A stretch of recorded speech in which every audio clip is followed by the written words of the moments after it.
Presentation of Fox Sports. We are Fox Sports. We are San Diego.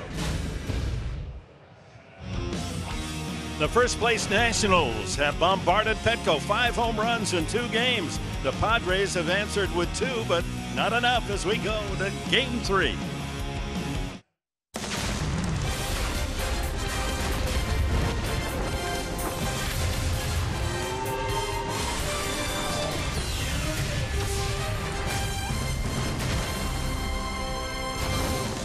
Washington second baseman Daniel Murphy continues his torrid hitting. 2 for 4 last night with a home run. His average .361 leads all of the major leagues. And Murphy and the Nationals, protecting a 6-game lead atop the National League East, are here for the third of a 4-game series. They've won 7 of their last 8, Mark. They're a very good ball club. They are well-rounded. Their lineup has a lot of depth. Just when you think you get past one guy, maybe a sigh of relief. Not the case with the Nationals. Well, Cy and Cy Young, Max Scherzer on the mound, the man of 2 no-hitters last year. Yeah, you know, when Max Scherzer toes the slab, everybody in that clubhouse believes it is win day. Why? Well, his stuff. You talk about his stuff, 92 to 98. But in June, he incorporates that slider. He throws the changeup. He also incorporated a curveball a few years ago. 1.23 ERA. But this guy is like a closer every inning out there. From KKK to JJJJ, and he's been terrific at the top of the order. Great selection at the plate. The prototypical leadoff guy, and hitting against lefties, over .350 against lefties. But in the month of June, John Jay has to set the table, continue setting the table for the rest of the Padres. Hey, the hitting is there for the club. 5.25 runs per game in the month of June. The pitching has got to pick it up so they can win more ball games. Well, Jay, just a couple of ticks under 300, the Padres' top hitter, and he indeed has set the table as the Padres' offense has been as hot as any time this year. Well, how about the 31-year-old right-hander? How does Max factor in the Nationals' rush for the National League pennant? We'll get that answer when we come back.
Park, everyone. Tonight, the Washington Nationals send Max Scherzer to the hill, and the Padres, it's Colin Ray in just a moment as Padres and Nationals get underway.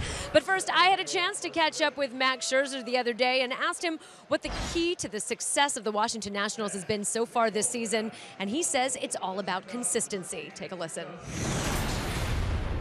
We're healthy. We're not dealing with injuries, and that's allowed us to play a consistent baseball. I mean, you're going to have ups and downs, and guys are going to have slumps and this and that, but you have the same group of guys going out there every single day, and it allows to get into a rhythm, and everybody's playing together. And with Dusty at the helm now, it just feels like we're just playing great team baseball. If the hitters need to be picked up, the pitchers step up and pitch really well. If the pitchers need picked up, the hitters come out and they score 10 runs. So it just seems like we've got a really good thing going on, and we've been able to win a lot of ball games so far. With San Diego hosting this year's All-Star game, I had to ask Max, a three-time All-Star, what his first All-Star performance was like back in 2013. He said it was so amazing, it trumped, get this, being awarded the AL Cy Young Award in 2013 of the same year. Very cool. When we come back, the Padres taking on the Nationals for Game 3 of the 4-game series when we come back.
Diego presents Padres Baseball, brought to you by Jerome's Furniture, where Jerry's price is the lowest price every day. By Petco, your complete pet store. By Pinnacle on the Park, make your new home right here. Visit pinnacleonthepark.com for details. And by Smart Center of San Diego, home of the 2016 redesigned Smart for 2, the ultimate city car. So the Padres and the Nationals go to work in the third game of this 4-game series as Colin Ray takes them on for the 13th time this season. When he has started the game, the Padres are 6-6 in those games. And a look at the weather tonight. San Diego perfect, 73 degrees, some clouds. Very comfortable for fans and players as we look at the Nationals lineup, brought to you by Hyundai. Ben Revere has been a disappointment thus far. They figured they had a 300 hitter leading off, and he struggled down at the 200 mark. Then Michael Taylor the National League Most Valuable Player of a year ago, Bryce Harper. Then Daniel Murphy leading all of the big leagues with that .361 batting average. Ryan Zimmerman, the dean of this Washington team, now in his 11th year, in front of Wilson Ramos. How about that for a big surprise? Over 100 points higher his average from a year ago, Ramos. Then Stephen Drew, Danny Espinosa, even though he's hitting .218, can go long. 11 home runs for him. And then Max Scherzer. On the mound for the Padres, right-hander Colin Ray. His scouting report is brought to you by Anderson Plumbing, Heating, and Air. Last time out, 6 earned runs over 2 2/3. He's got to pick it up on this start here. He works both sides of the plate with his fastball and his curveball for strikes. He's had some success if that is in order. Check out the umpiring crew with Brian Knight calling the balls and strikes this evening, with Holbrook, Davis, and Torres on the bases. And umpire Knight says, play ball, and here we go. Ray works to Ben Revere, and the first pitch of the game is in there for a strike at 92. The Nationals, winning 7 of their last 8 and 14 of their last 18, have opened a 6-game lead over the New York Mets in the National League East. Flip foul, and it's 0-2.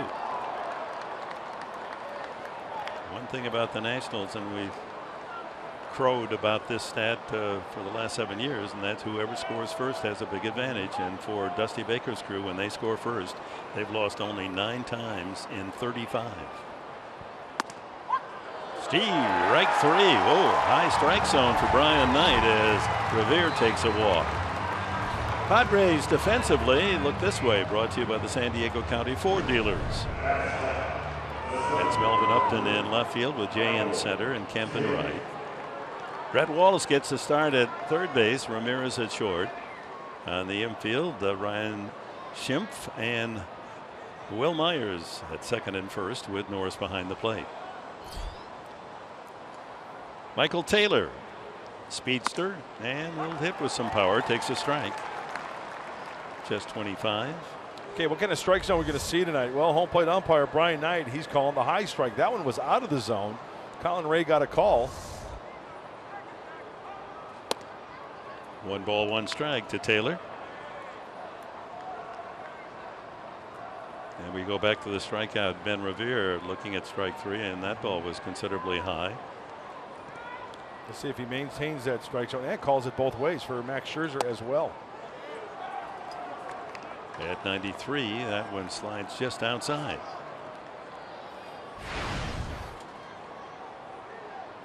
Four home runs for Taylor. 8 stolen bases.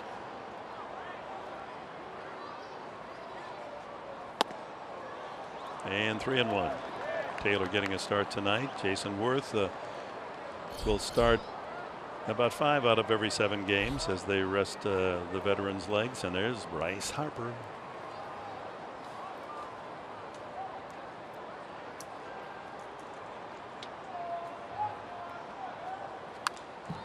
Good swing. National League East looks this way, with the Nationals on top of the Mets by 6. Then Miami staying in contention, 3 games above 500, followed by Philadelphia and Atlanta down in the cellar, 21.5 games back already. You know, I knew the Nationals were going to be good, but I didn't think at this point they'd be 6 games up against the Mets with that rotation. You know, Miami, there were high expectations for the Marlins. And the walk, so strikeout walk to start the game for Colin Ray.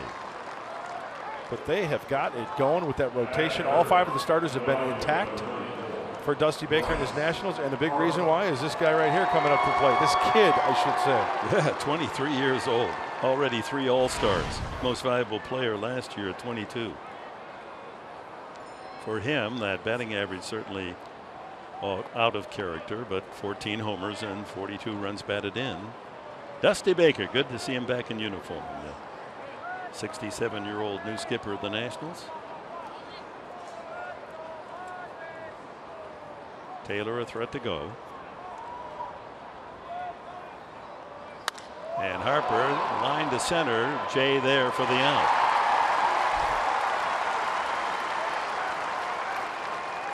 That got out there so quickly. Harper was only 20 feet out of the batter's box when the ball nestled in Jay's glove. Well, the one thing I looked at was Derek Norris setting up behind home plate. He was set up down and away. That's exactly where he threw it. And what do you know? It was tagged well, but right at John Jay in center field. Positioned perfectly. Well, there are free agent pickups and there are free agent pickups. And here he is, Daniel Murphy from the Mets, .361, the top batting average in baseball. And he showed his signs really to the baseball world in the playoffs last year, that phenomenal run of home runs. Not known for the home run. Taking all the way, Taylor goes, and he's safe. Number 9 on the season.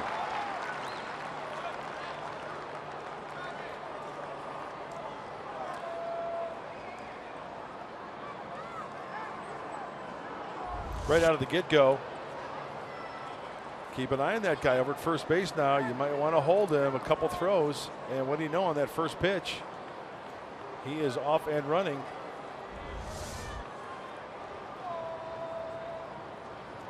So a walk and a steal, as good as a double, and Nationals a chance to take the lead in the first inning with Murphy and Zimmerman, 2 tough hitters. And there's another line drive, and that's going to fall for a base hit. Jay up with it, no play at the plate. They'll cut that off, and the Nationals lead 1-0. That didn't take long, as Murphy knocks in his 46th run. He leads the Nationals. Oh, he is a hitting machine.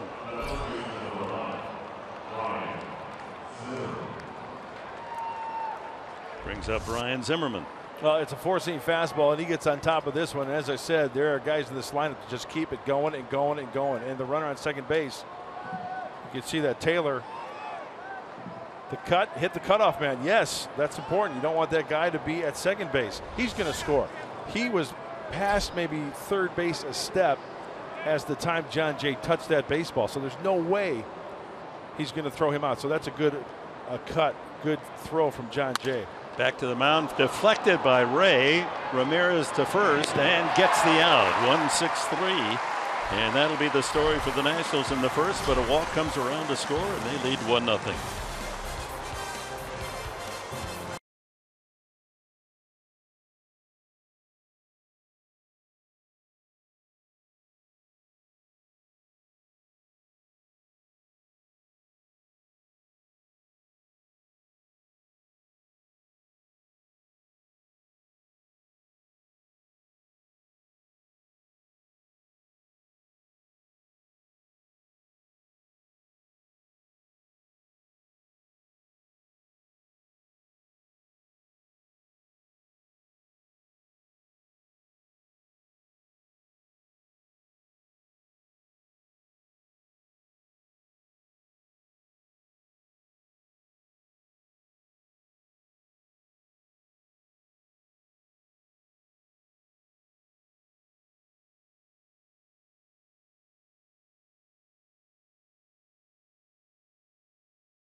He comes out just darting his spots at 96 miles an hour. Look at the movement on this pitch. Two-seamer.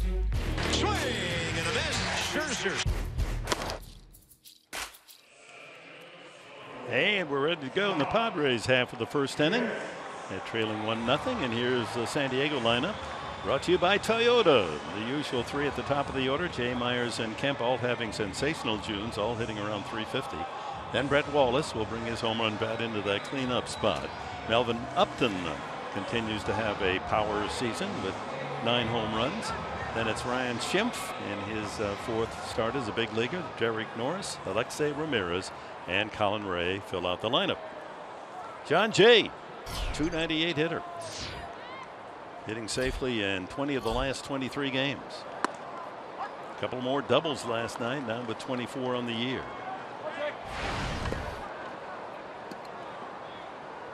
Beauty of his game is to use the entire field. 1-1. Max Scherzer. Andy Green looks out at the 31-year-old from Chesterfield, Missouri, a suburb of St. Louis. Went to the University of Missouri. First pick by Arizona out of Missouri, a first-round selection at 11th overall.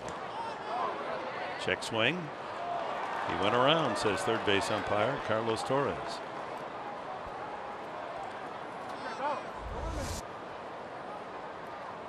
Oh, I thought he went. Can't argue with that. Almost went again.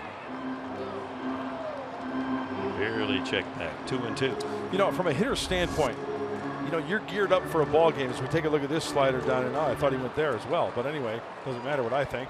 Anyway, the hitters against a guy like Scherzer, I mean, they got to really be on their game as far as from the mental standpoint when you face a guy like this. Don't you think, Dick? Oh, absolutely. Here's one of the elite pitchers in baseball. 8-4 on the year. He's 3-0 in June with an ERA of 1.23.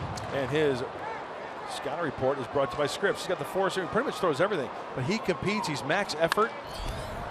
And I made this point in our open. Max Scherzer goes out each and every inning like he's closing out a ball game. He's got that closer mentality from inning 1 through 9. Yeah, he walks into the room, his room being the baseball diamond, and everyone takes notice. The man is here. Rolled to the right side, right over the bag, but it was fouled off his foot. And the count remains 2-2. Quite a trade when Scherzer went to Arizona as a first-round pick, and then 3 years later, they traded him to Detroit with Daniel Schlereth for Edwin Jackson, who has now been signed as a minor leaguer for the Padres, and Ian Kennedy was in that deal. And then a free agent to Washington. Nub foul. Good at bat for John Jay. That's what a leadoff man has to do, make that pitcher throw all of his stuff. Ninth pitch coming up. Tell you what, we saw Mike Rizzo, the general manager of the Washington Nationals, the architect of this team. He's got to be happy with the rotation and the way they've been playing. High fly ball hit well to left field. That chases Revere back to the wall and makes the catch. He flirted with extra bases as the national defense is introduced. Brought to you by your San Diego International Boat Show. We've already met Ben Revere. Taylor's in center, and that's Bryce Harper in right field. On the infield, Stephen Drew gets a start at third with Espinosa at shortstop. Daniel Murphy's already made his presence known again at second. Zimmerman at first. Ramos behind the plate for Scherzer. Will Myers, the ambassador, steps up. I think one of the keys we just saw right there, if they can get a pitch up in the zone, hit a home run here and there, because Scherzer leads the National League with 17 given up. Myers has tied Matt Kemp for the home run lead on the club with 15. And he hits that one well to right field. That might be long enough. Back to the wall. Harper. Touch 'em all.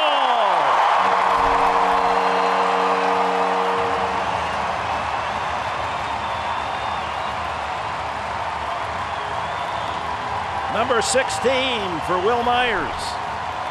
And that evens the count at 1-all.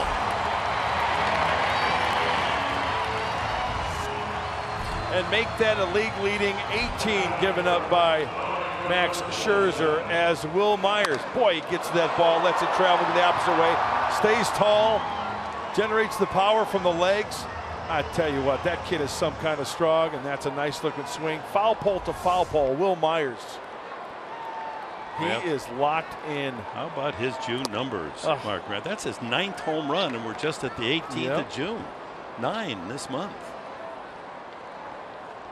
He just looks so comfortable at the plate. It doesn't matter who's out there. Matt Kemp looks at a breaking ball in there, 1-1. Kemp's had a good June, hitting .354 in the 16 games of this month. You know, Dick, I know these guys that play this game of baseball who have power are big and strong, but I can't recall seeing more opposite field home runs recently than we've had this year. Now, is it because of the tall buildings that have been constructed around Petco Park? Has that changed the airflow? I think that may have something to do with it. There could be a lot of factors. Well, they've moved the right field in. That's a factor. And many of the home runs that we have witnessed have been to that home run deck and not to the wall. The pink area was the old wall. So there's a good piece of property there, 10, 12 feet. 1-2 to Kemp. Breaking ball just misses low.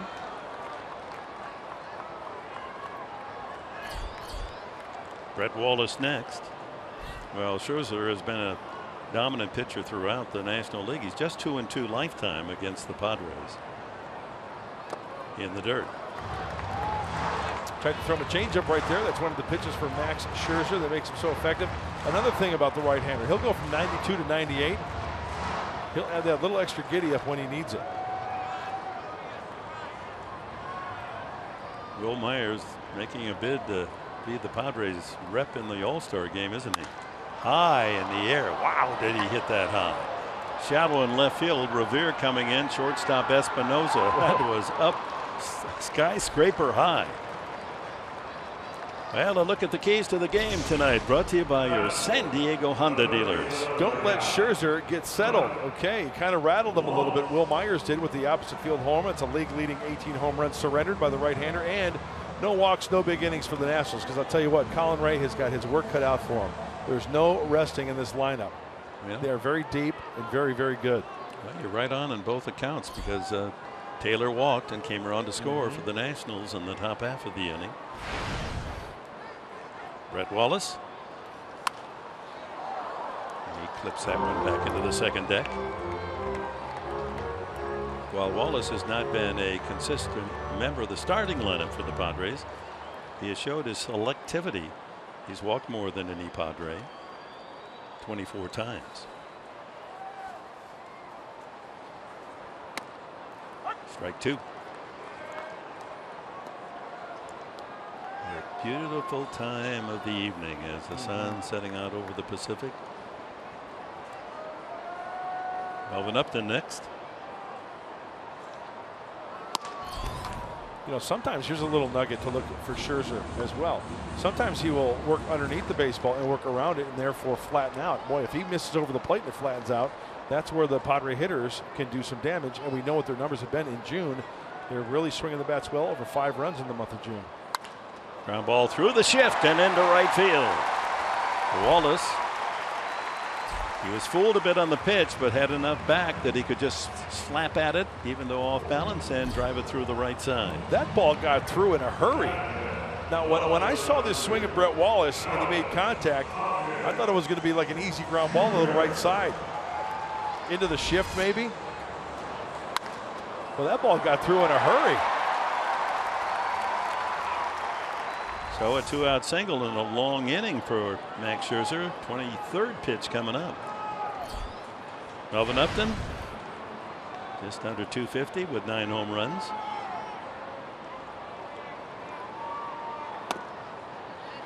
I'll tell you what, we do not have a low strike zone tonight, ladies and gentlemen.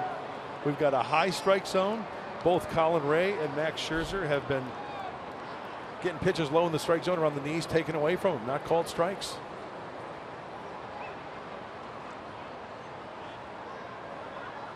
That ball's hit well to right field.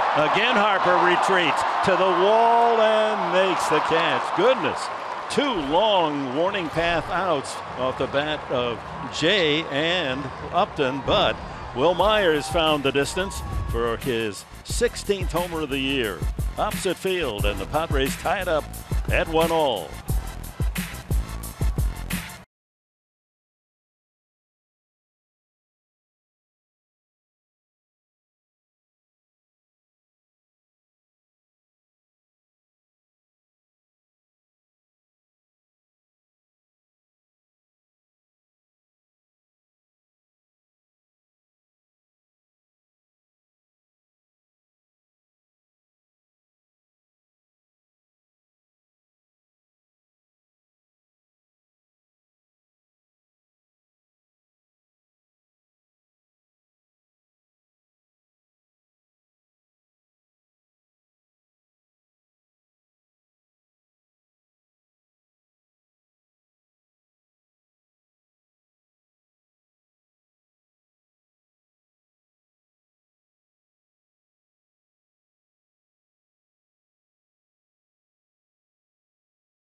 We got a great team. So, you know, if I'm not doing well or something, you know, other guys are going to pick up that slack, and you know, that's the best thing. So, you know, I'm feeling good. Been feeling good the past, you know, month and a half, and you know, hopefully, you know, get going a little bit more and, you know, see where we're at. You know, I think, you know, like I said, being able to be on a great team, having the guys that we do, you know, takes that pressure off of me, and you know, really, you know, just gets us better as a team, and you know, hopefully we can get going, you know, more and more, and you know, be where we want to be at the end.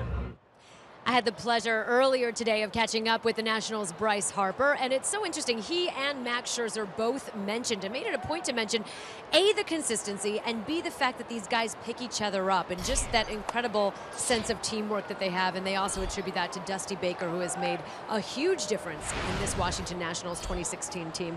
Mark Grant, how important is that when guys come in the clutch and pick each other up? No question about it. It's one of the greatest things that a teammate can do for another one, and that's when you set your ego aside, Julie. Thank you so much for that report, because that's how teams pull on the both on the end of the rope, same end, and not worry about your personal stats. If you're not doing it, you're going to root for the next guy. Dick, we've talked about that quite a bit. I love the expression, "I'll pick him up for you." Yeah. I mean, it's such a, you know, you could transfer that to everyday life in a good family, good neighborhood. You pick up for your loved ones, your friends, your neighbors. And the way I try to explain it to people who don't follow baseball is basically that you're up in the 9th inning, there's 1 out, you got a chance, a tie game. All you have to do is hit a fly ball, ground ball, you win the game, but you strike out. Now 2 outs, and as you're going back to the dugout, your teammate walks up, I'll pick him up for you. Yeah. He gets a base hit, everyone forgets you struck out. Right. That's the beauty of it all. It is. Wilson Ramos, you talk about a bonus year for a catcher that normally would be hitting 100 points lower, batting at a .337 pace, and his 11 home runs lead all National League catchers. Last 15 games, he's hit at a .380 pace and 5 home runs.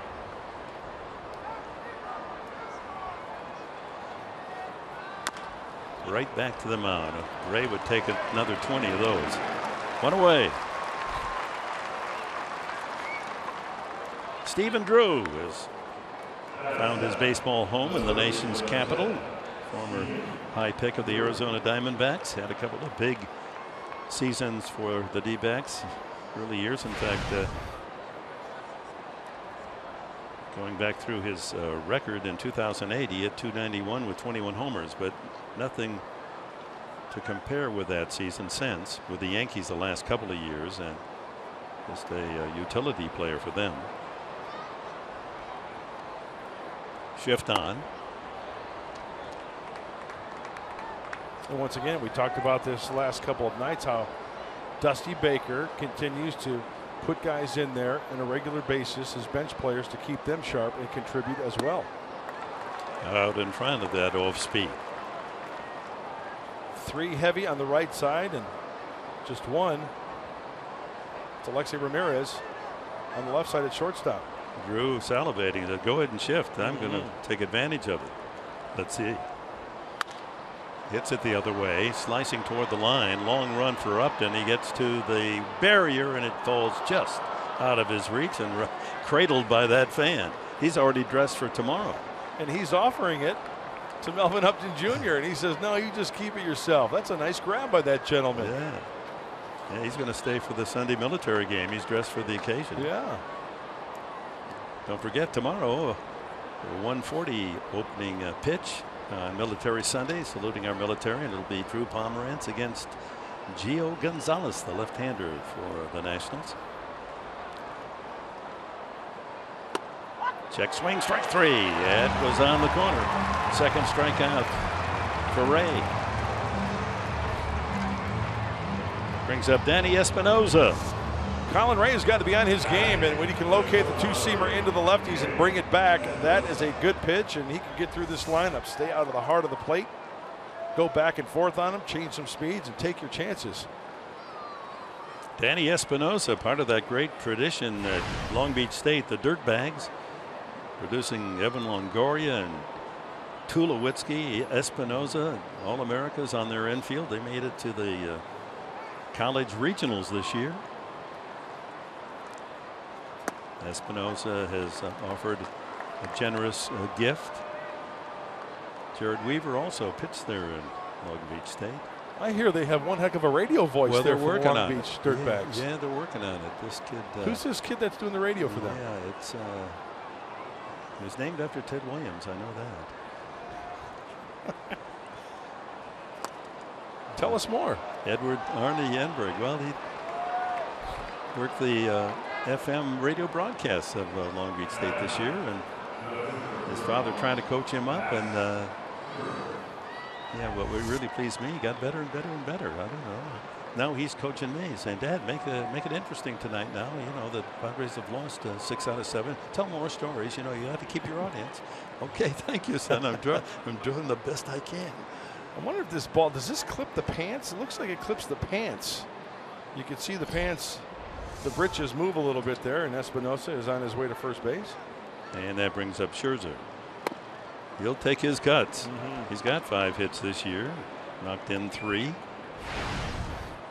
185 with a double. His career, 7 runs batted in.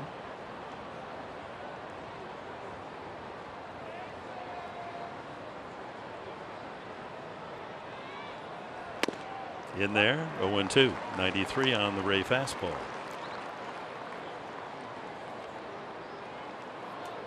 The Cascade Kid trying to improve on what has been a tough June for him his last 3 starts.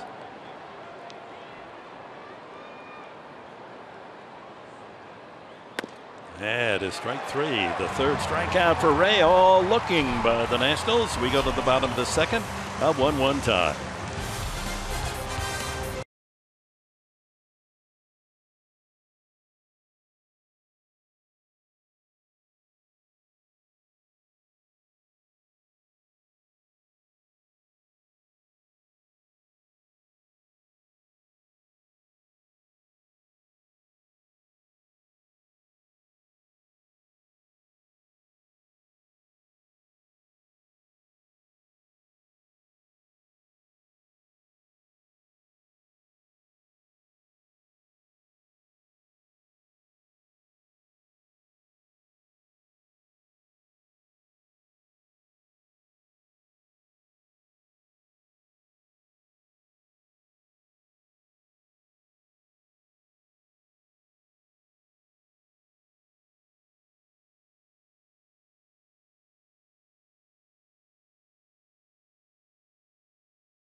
Trucks tools of the trade.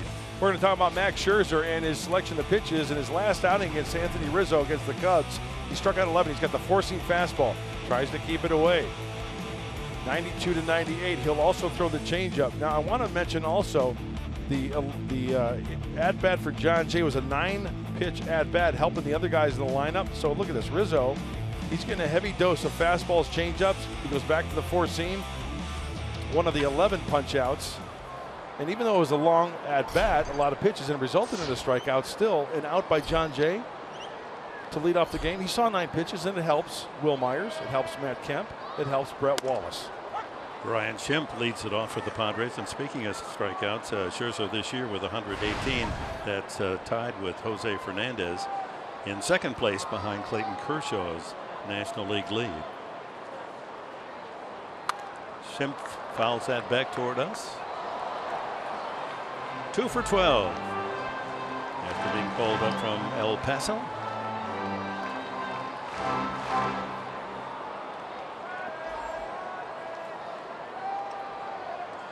Batting .355 down with the Chihuahuas. 15 homers.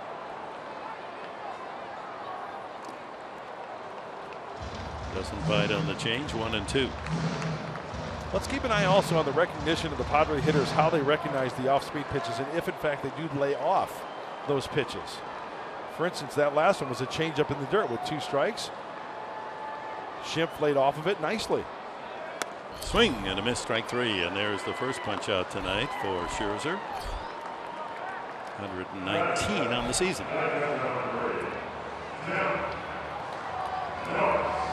Catcher Derek Norris steps up. You know, he's a max effort guy. Shows the name and number. Hands part. Now he starts going towards home plate. I mean, this is some serious power generated towards home plate. Pushing off the mound. Long stride. Now he starts to get up on top of that. And that's a good position for a pitcher to be in to power that ball home. Gets through that ball nicely. Derek Norris, drafted by the Washington Nationals and traded away. And as so often happens, he seems to enjoy particularly well hitting against the team that let him go. Home run last night. And against Washington, 10 games in his career. Here is that home run of Joe Ross. Lined it right down in that little pie of a corner left field line. He's played 10 games against the Nats, hitting .313 with 4 home runs, 13 runs batted in 10 games. I'll tell you what, that was a 2-iron, wasn't it? Oh, man. That was a 2-iron that got out in a hurry. And not too many guys can hit a 2-iron. Tough club to hit. I know. You said it took you maybe a month to master. Once you got it, no, though. it was more than 1 month. Oh, it's more? Yeah, it's been more like 53 years. Swinging from birth, huh? 2-2 and a high pop up on the infield. Zimmerman down from first base. And there's 2 away. Up. That was Kemp's pop fly, and now Norris's were up as high as the Petco Park sign atop the scoreboard.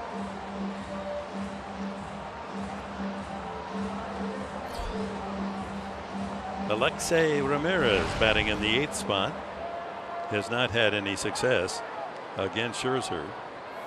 58 at bats, only 8 hits. Good cut there.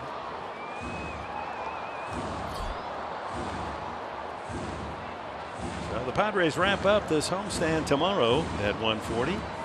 Pomerantz against Gonzalez. Then on Father's Day, after the game, head for Baltimore. Line drive, foul. So we'll be celebrating Father's Day with a bunch of dads in an airplane. Off day in Baltimore Monday, and Tuesday we'll be chatting with you at 4 o'clock. Also on Wednesday for a brief 2-game series against the first place Orioles. Okay, now, you know what? Fan etiquette, fan handbook, rule book. You have to catch the ball on the fly to stand up and bow to the crowd. I agree. He didn't catch it cleanly. Hey, great effort keeping in front of you, protecting your family, your friends. I'm all about that. Change up low. 2-2. But standing up, facing the crowd, and bowing. Here it is. Okay, hot smash. Okay, off the hand. Okay, you just take it. You sit down. No, that don't play. That doesn't play. That doesn't play. Another foul. You know, have you noticed that as you get older, you're more critical? Yeah. Yes. In each day that goes on, I see myself being more and more like my dad. And I swore as a kid that I was never going to be like my dad. But you know what, though? It's A-okay, because I think my dad's a good guy. He's a great guy. It's okay to be like your dad. Rolled out to the mound, and Scherzer pounces on it, and the inning comes to an end.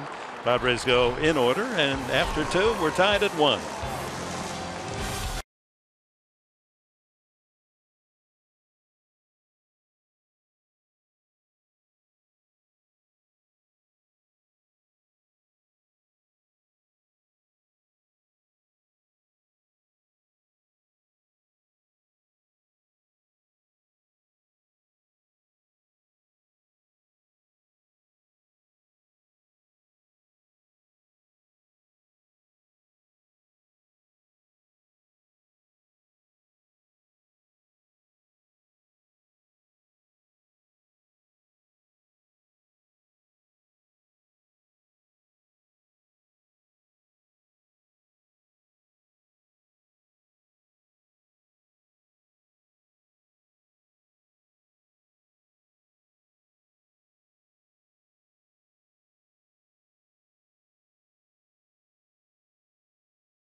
that All-Star Game logo. And come on, fans, get out and vote for the Padres, especially Will Myers with his play here in June, certainly deserving of representation for this great city.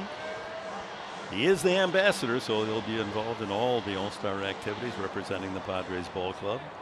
They made a good choice. Top of the order, top of the third, Revere, Taylor, and Harper for Dusty Baker's Nationals. Revere took a third strike his first time. And there's the high strike, and it was right at the top of the zone.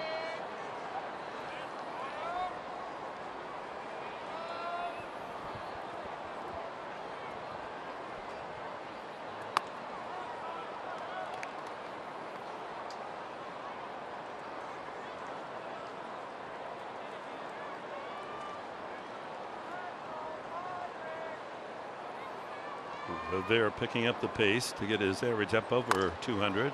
One hopper conveniently out to Schemp, and there's one away. I think the mindset for Colin Ray should be work down in the zone and think ground balls, throw very few pitches so he can go deep into the ball game. You know, don't even worry about the hitters. We know that this team can hit. They're 8th in the National League as far as average is concerned, Dick, at 251, but it's the home run. They're 4th in RBIs. They can do some damage with the long ball, but just concentrate on throwing the pitch and hitting the glove of Derek Norris. Michael Taylor.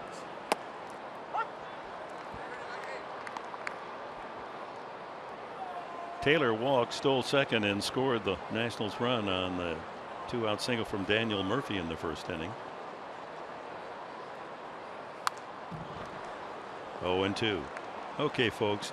Look at that picture. Is that a postcard to send home?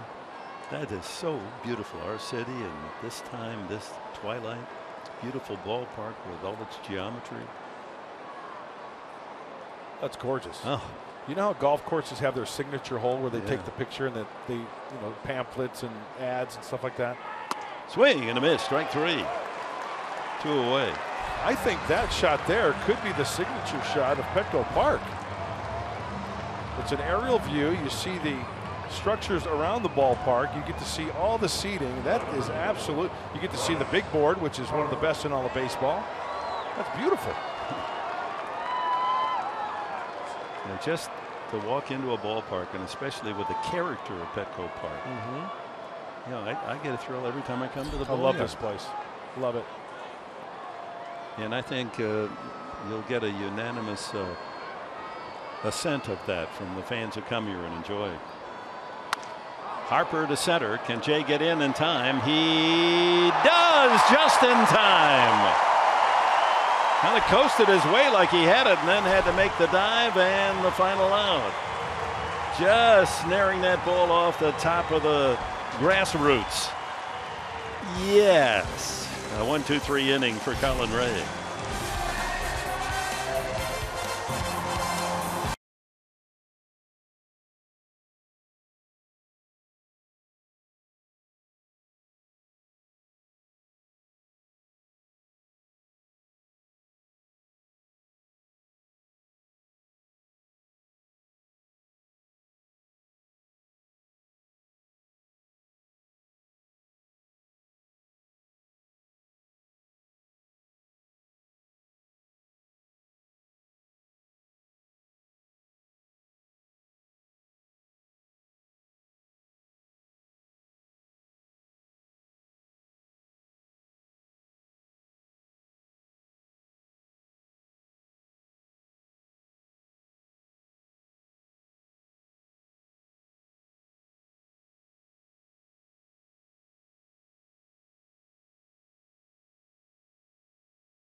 And a game break on Fox Sports. Looks who's on the mound wearing a halo. Tim Lincecum against the Oakland A's today. Goes 6 innings and collects his first victory as an Angel.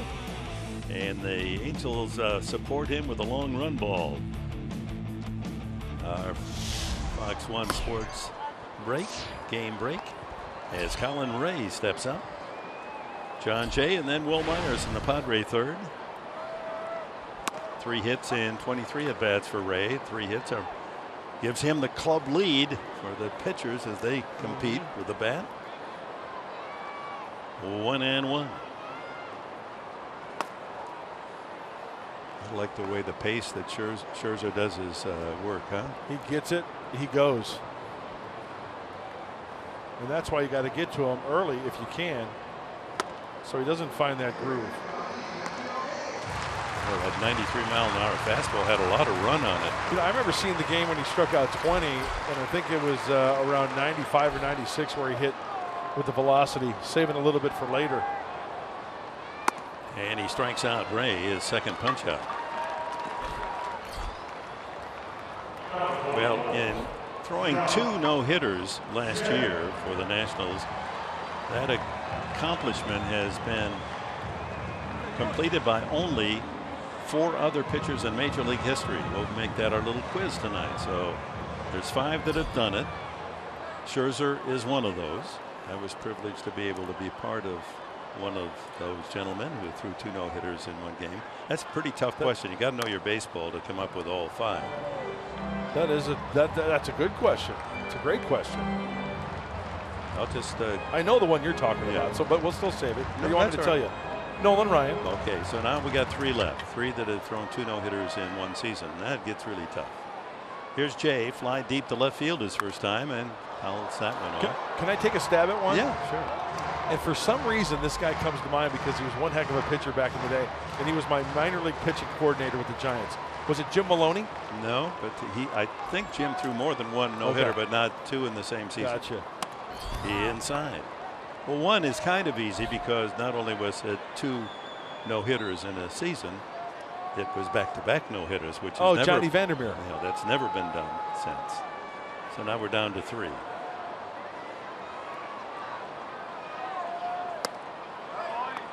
Off the plate.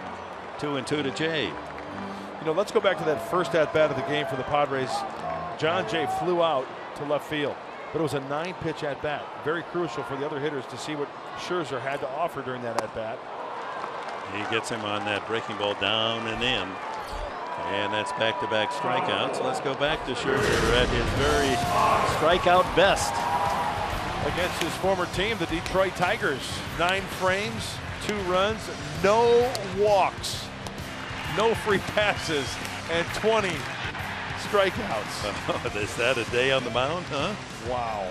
Here's something else. Scherzer in his 2 no-hitters, as you look at 20 strikeouts in a single game. Clemens twice, Kerry Wood, Randy Johnson, Max Scherzer. Drive to left field off the bat of Myers. Going back is the left fielder off the wall.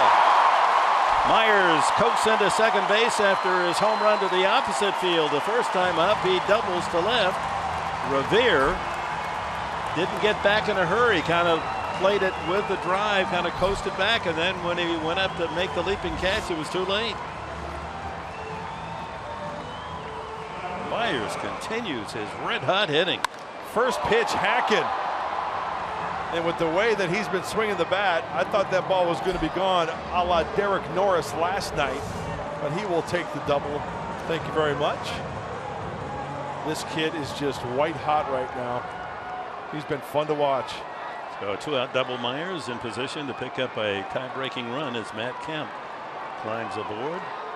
Popped high in the air to shortstop his first time. Good numbers with runners in scoring position all season long.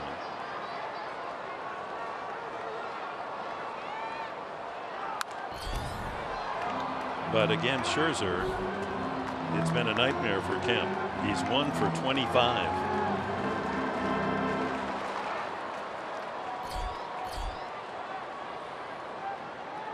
Hey, he's getting the pitch count up there as well. Look at that, 51. To get 8 outs. 2 outs. Myers there at second.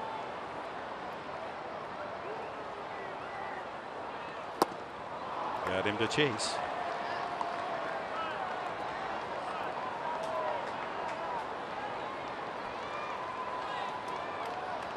A look in from the left field corner. Never a bad seat. Just a different angle.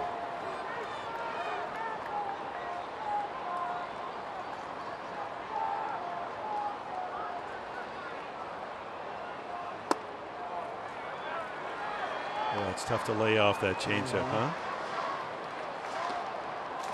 Especially when it's a pitch that's off speed and it splits the heart of the plate and you've got 2 strikes on you. Good recognition by Matt Kemp.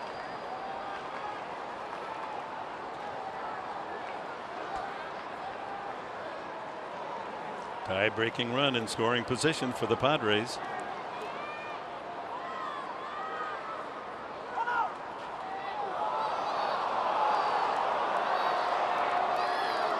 Well, Kemp had asked for time, and Ryan Knight quickly acknowledged that he didn't have to because Scherzer was about to deliver the ball.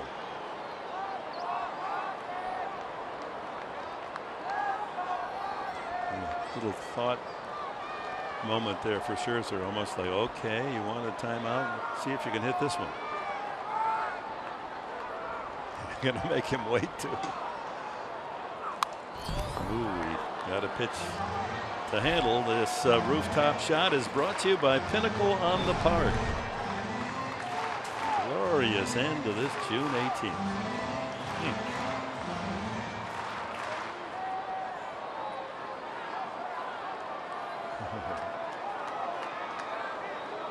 And you want to live in Moose Jaw, Saskatchewan.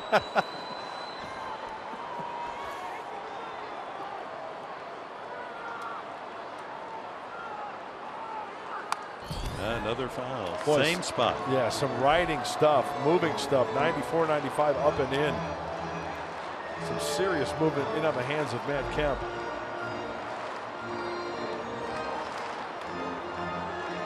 So here in the inning, after he struck out Ray and Jay, Myers doubles off the left field wall, and Kemp in a battle, 1-2 the count. Well, pretty consistent with the fastball at 95 and then 87 on that slider. So as far as I'm concerned, it looks like it's been 2 pitches this at bat trying to get Matt Kemp. The located fastball and the slider down and away.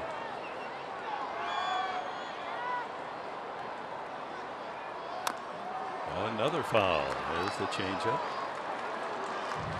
Good battle. You know, I think back in the day with Max Scherzer, you know, he's a power pitcher and his pitches were hard fastball, hard slider. And then a few years back, you know, he incorporates that curveball, which I think helps him quite a bit. And then mastering the changeup a little bit more. I mean, that just put him on the top shelf as one of the best out there.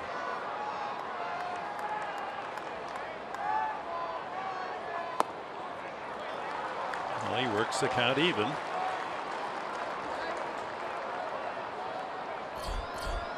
The 8th pitch of this bat coming up as Brett Wallace stretching, singled his first time.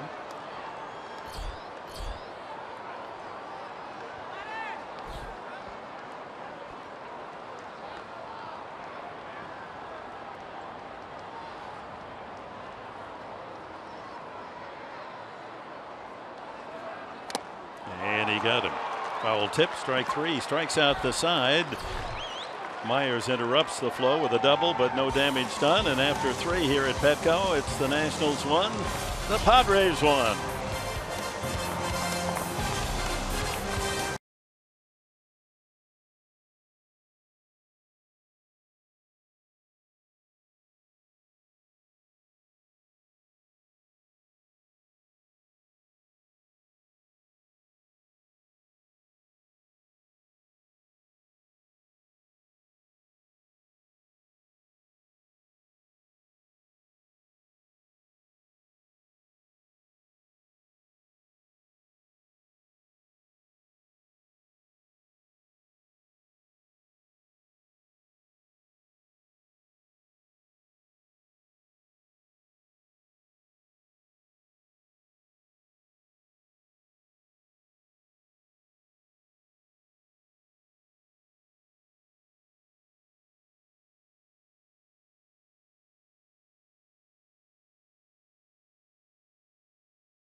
Game break, and James Shields, now in the uniform of the Chicago White Sox, continues his struggles.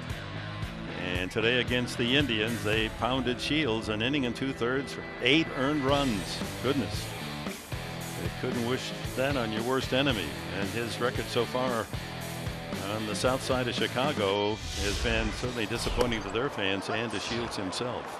As Colin Ray goes to work on Daniel Murphy, who knocked in the Washington run with their only hit thus far back in the first inning. He's had so much trouble, Shields, you almost wonder if something physically is wrong with him. Ground ball sharply and gloved by Will Myers, more and more comfortable down there with that big glove. One away. Let's go back to the last 4 starts for James Shields. The first one was with the Padres and incurred the wrath of owner Ron Fowler. Then the trade, and since going to Chicago, he's been able to pitch less than a full 9-inning game and has given up 19 earned runs. Well, I watched a little bit of that game today in Cleveland, and I'll tell you what, if he threw anything close to the plate, he got knocked around big time. And Mark Sweeney joins us. And Mark, first of all, how are you, my friend? I'm doing great. And secondly, James Shields. Yeah, you think about this, guys. He's the 4th pitcher in the wild card era with 4 straight starts with 7+ runs. The last guy was Mike Maroth. Remember Mike Maroth? I do remember him. Tigers, right? He was a Tiger. He lost 20 games, but he did it with St. Louis, 2007. Wow. Now, James Shields is not right, and it hasn't been a good start for his Chicago White Sox career. Testing the patience of those Sox fans. That's in there, 1-2 to Zimmerman, who hit a one-hopper back to the mound that Ray deflected over to shortstop Ramirez for a 1-6-3 putout back in the first. 12 of 14 in the first pitch strike category for the right-hander from Cascade, Iowa. That's in there, strike 3. 5 strikeouts, 4 of them caught looking. Colin Ray is on his game. What is that? That's the front door cut fastball right on the inside corner. Very effective pitch, Mark Sweeney. Yeah, and so on our phantom cam, Zimmerman got a really good look at that.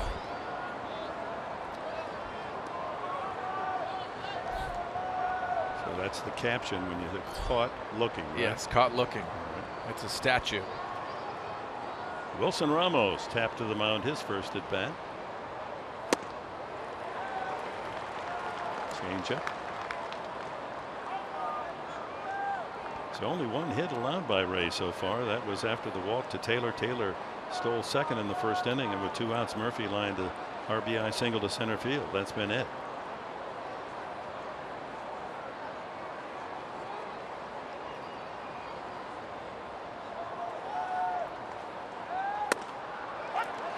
He's pounding the strike zone, gets a call there. Oh, Ramos loves the fastball, so it has to be a well-located fastball. Not that you can't throw it, and he likes it elevated. First game of the series, he hit that opposite field home run on a 3-2 pitch. Let's see if he goes to that cutter here. Rolled to third. Tough play for Wallace. On the run, throws, and what a play by Myers at the other end. Reaching out, leaning, and backhanding a tough one-hopper off the throw of Wallace. Well done at both ends. Myers playing some all-star defense as well.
This pickup by Myers. Well, you got to love this because it gives confidence to the infield. Nice play by Wallace. And having the ability to go through the baseball. You see Will Myers mechanically, you see through that baseball with the glove and the nice finish.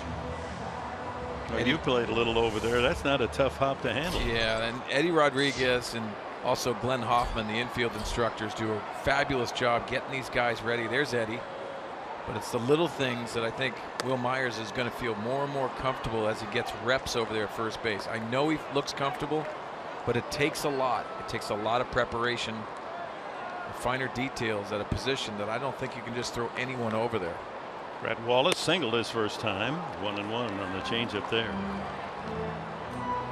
Wallace, Upton, and Schimpf, the 4, 5, 6 hitters in the last of the 4th inning.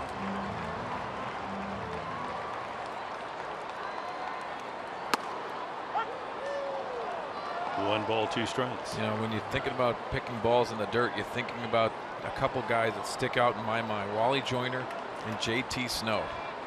Those are 2 good ones.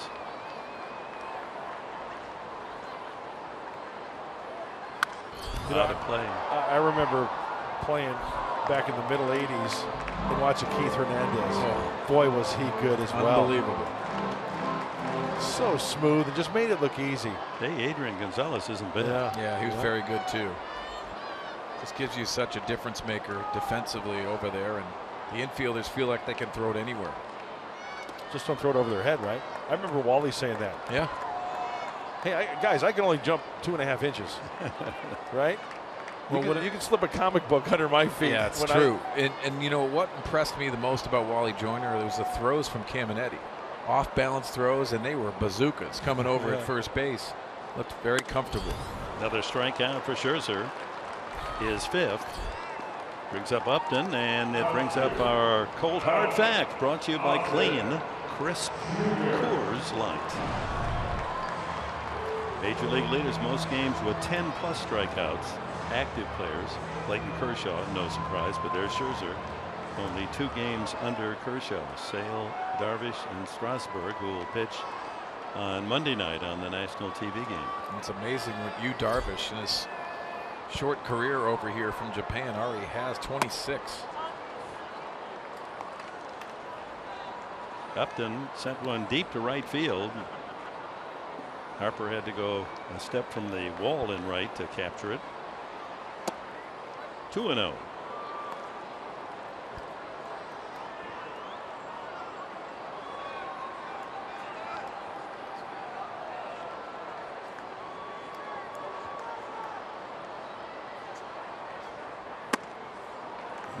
Got something sweet there. Couldn't get the barrel on it.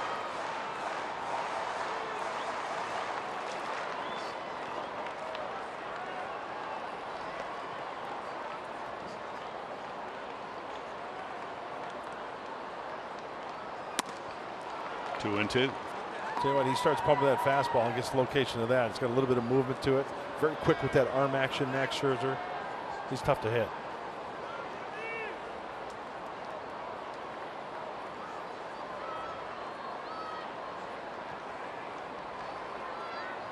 Got him. So he has struck out 5 around the double by Myers. Now 6 on the game. You know, I wanted to ask you a question, Mark. You see the motion, but not using his front arm that much. It basically sits there, but it's the mechanics of it. And you broke him down earlier, but is that typical with a pitcher using that front arm and having that be an aid? Well, a lot of pitchers will get extended with that front side, the glove side you're talking about, and then kind of work it in. But you know, you make a good point as you watch Scherzer. He kind of brings it out a little bit and then brings it in. Out, not out extended like this, but he brings it in a little bit like this and then bam. Is that what you're talking about? Because you see that a lot, and mechanically it looks like it's very sound, but he doesn't forcefully use that glove arm and pull down. You see very a lot of guys that will. Saying. Yes. That's a good key, because you know what I've always felt, front side, if you're smooth here, you're going to be smooth on the backside. If you're herky-jerky out front, you're going to be herky-jerky, I think, in the release point area. Yeah. And it's almost like it's a smooth flow with his mechanics and just letting the arm do what it wants to do naturally rather than forcing the issue. Yep. That's a good pickup. Ahead of Schimpf, 1-2, struck him out the first time, down low. In fact, Scherzer, when he first came out of his college career, said that he was herky-jerky. His hat would be flying off. He was doing something wrong. Yeah. And had to, go through a change of style. Boy, he came to a good place, didn't he? Sure did. 2-2. And he strikes out the side, and it's 4 punch-outs in a row. 7 total in the game, and we're going to the 5th inning here at Petco. The Nationals won and the Padres won.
Our history brought to you by Geico. 2012, at age 20, Bryce Harper, the 3rd youngest player to get voted into the All-Star game. National League would go on to shut out the American League despite a Harper missed fly ball. I got it. Where is it? Well, it didn't matter. Pablo Sandoval's bases loaded triple in the first inning of Justin Verlander was the key to the National League win. Closing in on the All-Star Classic here at Petco Park in mid-July. Strikeouts aplenty tonight. Scherzer with 7 in 4 innings, and Colin Ray with 5. Colin Ray allowing only the 1 hit. It cost him a bases or a RBI single by Daniel Murphy in the first. The Padres with 3 hits. One of those, Will Myers' 16th home run. Anyway, you look at it, that's a good old-fashioned pitcher's duel going on right now. Drew, Espinosa, and Scherzer, lower third of the lineup against Ray here in the 5th. Struck out, did Drew, first time.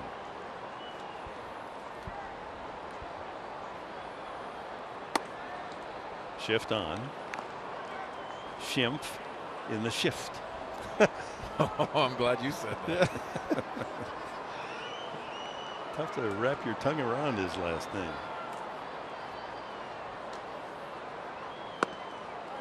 Outside, 2-0.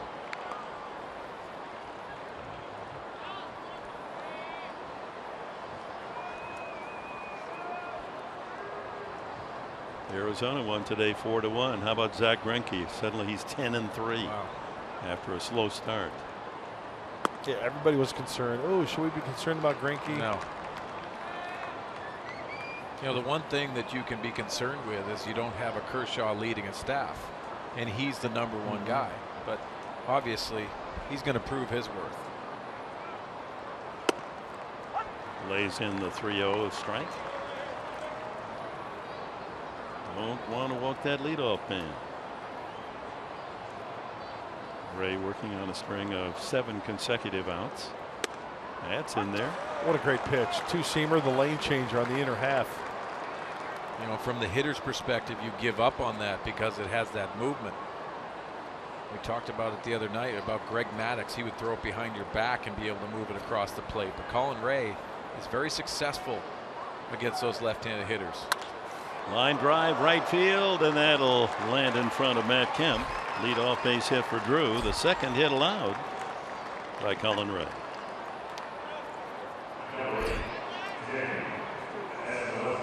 I think he tried to go back in there and double up on the two-seamer. Let's see. Yep, two-seamer. And this one, maybe Stephen Drew is looking for it, protecting that inside part of the plate. And you can see how quick he is to that. And Mark, you're the hitter in a situation like that. React in, look away. What's Stephen Drew? Well, with 2 strikes, you got to hit the whole plate. Yeah. You already saw the action on Colin Ray's pitch. Surprising he didn't give another look to him. His back-to-back pitches at this level sometimes doesn't fare too well with. Espinosa had his uniform creased by an inside pitch from Ray. Hit by a pitch his first time. Grounds that foul. Hit hard.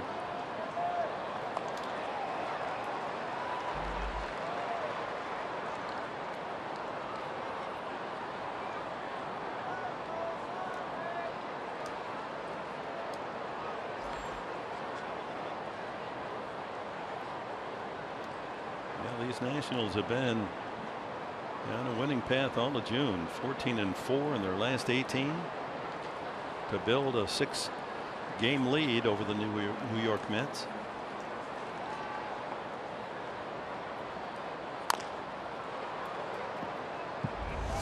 We'll talk about Colin Ray, the big tall drink of water. High 3/4 arm delivery. He kind of hides that ball behind the back of his cap as well. Talking about that front side also, the glove, the SD with the elbow. A lot of power guys. I'm not saying Colin Ray's a power guy, but that glove will fly open. And that'll get you offline towards home plate. Yeah, and also exposes that arm. You see that release point, but the arm coming. Really helps the hitter. All 6'5" of him coming right at you. High changeup. You don't want to leave those up in the strike zone. He's got to really work for a ground ball here, and how he's going to create that. See if he goes to that breaking ball. Hopefully he pulls it to the right side.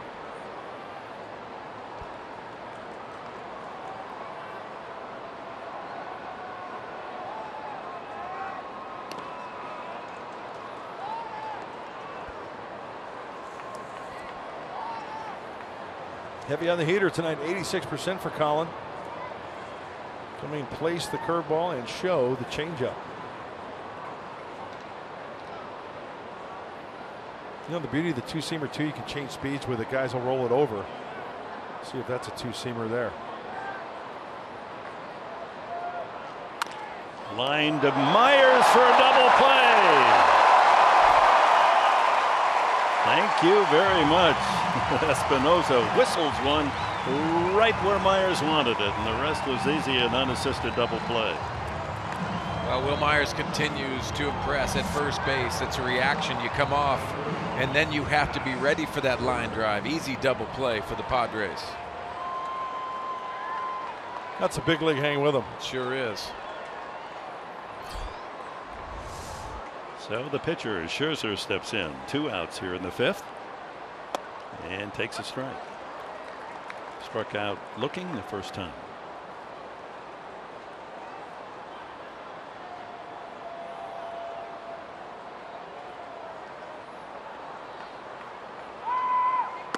Another breaking ball, another strike. After a double play like that, it could be a stressful long inning. And the pitcher due up here, they get rid of him quickly. Make short work of Scherzer. Yes, he does. 6 strikeouts for Colin Ray. We're at the halfway mark in this one. 4.5 in the book. It's a tie game at 1.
get a surgery during the spring training, and right now, I see the difference. So much difference. See the ball clearly now. I recognize the pitch really well, and that surgery changed my career. That difference that Wilson Ramos is talking about is the LASIK surgery that he had during the offseason, just 10 days actually before this season started during spring training. He said his doctor suggested it when he said that he was having trouble seeing the scoreboard. He said it was kind of blurry. He said it has completely changed his game. It's completely changed his approach at the plate. He says he sees the fastballs now. He's closed the strike zone for him, and he says it has made all the difference in the world. Well, it's not good to have a catcher that can't see. No. But that's a little dicey, too, because it can go the other way. Not many times, but. Derek Norris going after the breaking ball. As we go to the bottom of the 5th inning, tied at 1 here at Petco Park. Norris popped up to the first baseman his first time. Ramirez and Ray to follow. Mark, you make a good point, because anytime you start messing with the eyes and LASIK surgery, we've heard stories of it, like you said, going the opposite way. But we were talking to Bob Carpenter, the TV voice of the Nationals, and he made a good point. He said this year it's a totally different story for Ramos on sliders down and away. Last year, or the years past, there's Bob right here, and there, look at FP Santangelo. He's locked in. Bob said that the slider down and away, rather than swinging through it or taking it, he's like fouling those pitches off now and extending at bats. Therefore, getting a better opportunity, better chance. That's huge. If you can stay off the good sliders, yes, you buy yourself another fastball. That's what he is. He's a fastball hitter.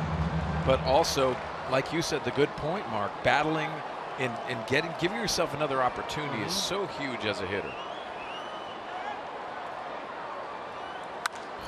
Another foul off to the right.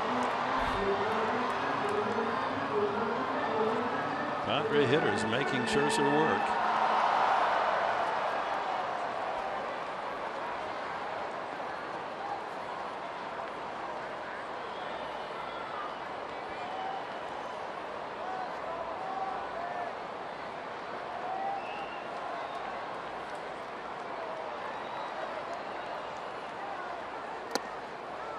Change up, and it's 1-2. And Scherzer's next pitch will be number 80.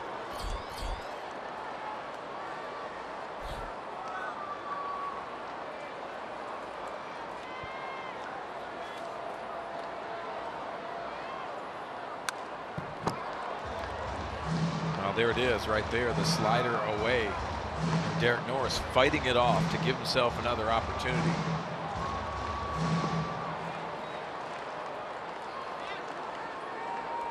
Talk about the pitch count.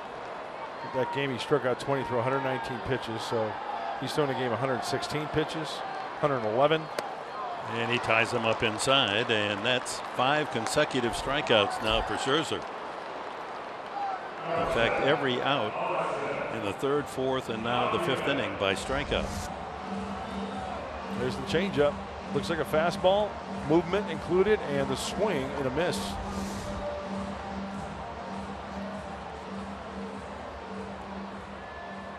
So the National League leaders, now Scherzer moving into 2nd place behind Kershaw, with Strasburg right behind.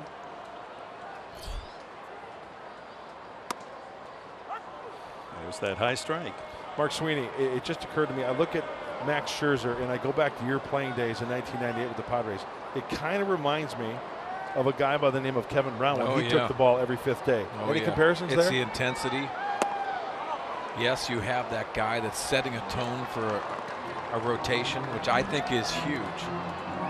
But Kevin Brown, but also Andy Ashby following him, Joey Hamilton. It set a bar so high. But yes, you're right.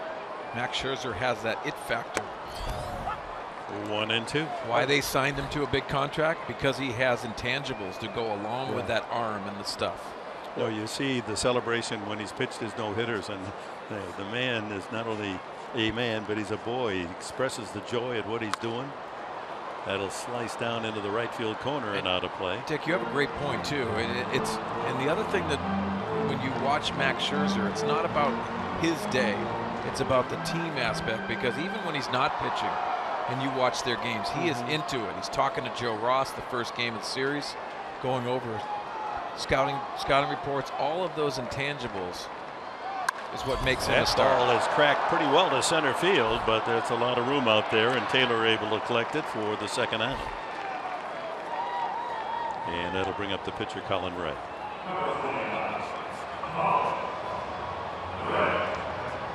Ray struck out swinging the first time. Hey, you know, guys, you know, Kevin Brown, Max Scherzer remind me of, you know, the cartoon where, like, the bull, there's the bull, right? Yeah. Get ready. You see, like, the stuff coming out of the nose because he's so angry. That's Max Scherzer. He's got that steam. He's got that. He's about ready to just run somebody over. Yeah. Start pawing at the mound. Yeah. Snorting. And you know, with Wilson Ramos wearing that red jersey, he's seeing red, and it's making him mad. But hey, we've got a pitcher's duel going on here We got tonight. a bull and we got a buffalo. Yeah. And an easy strikeout of Ray, and that's 9 through 5 innings for Max Scherzer. We're all knotted up at 1 at Petco.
Dynamic duos in the National League. Murphy and Harper, the Nationals, combined 314, 26 homers. Rizzo and Bryant, 30 homers and 94 runs batted in. Gonzo and Arenado, 35 and 93. And Kemp and Myers deserve a place on that list. A collective 270 with 30 home runs, 87 runs batted in. Well, you get 10 people in a room, you get 12 different opinions. I think the Nationals, I know the Cubs are good, but I look at the Nationals and I think they're the best team that we've seen so far this year. Yeah, I think the top two teams are the Washington Nationals and the Cubs in the National League for sure. And it has a lot to do with Bryce Harper and also Daniel Murphy. I think a lot of people in baseball didn't think Murphy was going to be this guy, and he was going to drop off from the playoffs last year. He has been as advertised. And you know what else I factor in there, guys, is the defense of the Washington Nationals. Fewest errors in all of Major League Baseball, and the differential is huge. I tell you what, Arenado and Cargo aren't that bad. Yeah, that's right. Yeah, I might lean in that direction. Cargo has been red hot as well, hasn't he? So top of the order here in the 6th inning, Revere, Taylor, and Harper for Washington. Breaking ball just misses. He struck out and grounded out tonight. Very economical. Colin Ray, only 57 tosses. 2-0. Now, you guys were talking about the home plate umpire tonight and his strike zone. I thought it was pretty interesting. When the Marlins were in town, they had hitting charts in their dugout. Probably wanted to take them down, but I saw them in the dugout, and it was about the home plate umpire. Oh, watch out. Off Ray, and they'll not be able to get Revere. Oh, he blocked that with his body. goaltending at the mound. Let's hope he's okay. Might have gotten the glove there in time. Revere safe on the infield hit.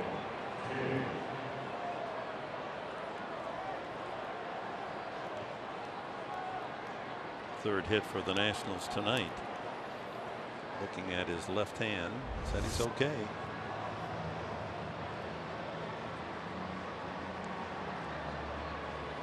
Oh, the reflexes are amazing. Human reflexes. Thank goodness it was the leather that took the brunt of that one.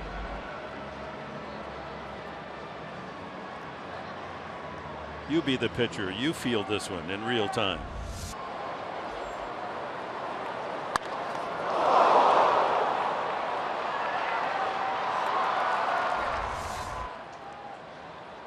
Good athlete, not only baseball, but in high school he was all district in basketball.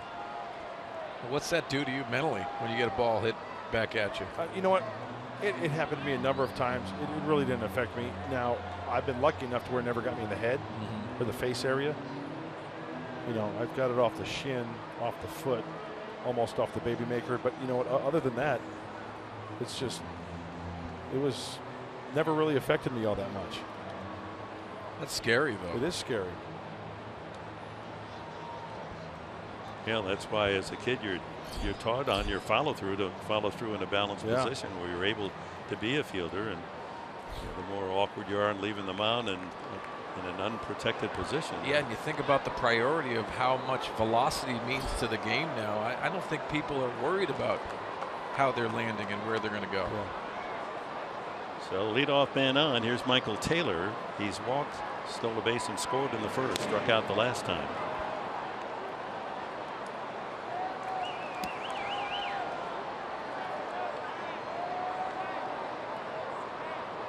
Revere has a half dozen steals, as you can see, thrown out 3 times. Let's see if he concentrates to keep the ball down and away here to give Derek Norris maybe a shot if he goes. Because, Mark, we all know if there's a threat on first base, Dick, you know, it's going to be either maybe a 2-seamer, maybe a hard slider. Because if, in fact, the runner does go, you want something down and away, something your catcher can handle, and still get a relatively good chance of trying to throw him out, rather than a changeup or a big curveball.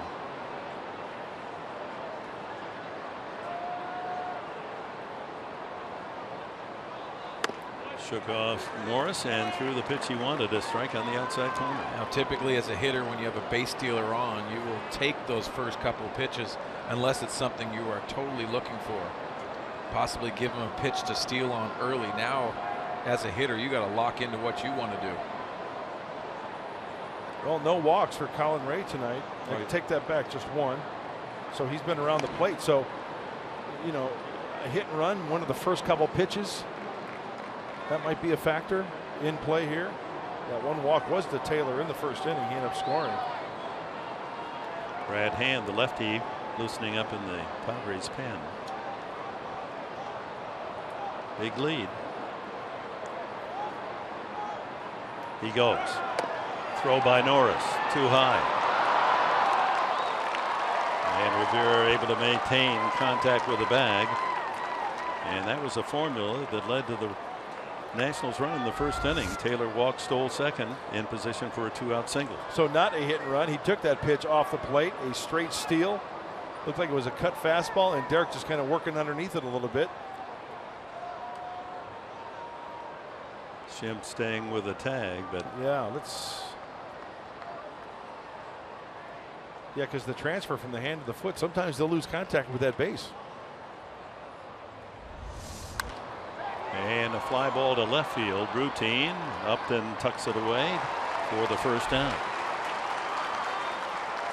This copyrighted telecast is presented by the authority of the San Diego Padres. It may not be reproduced or retransmitted in any form. The account's description of this game may not be disseminated without the express written consent of the San Diego Padres. Bryce Harper is lined to center and lifted a soft fly to center that Jay made a nice sliding catch.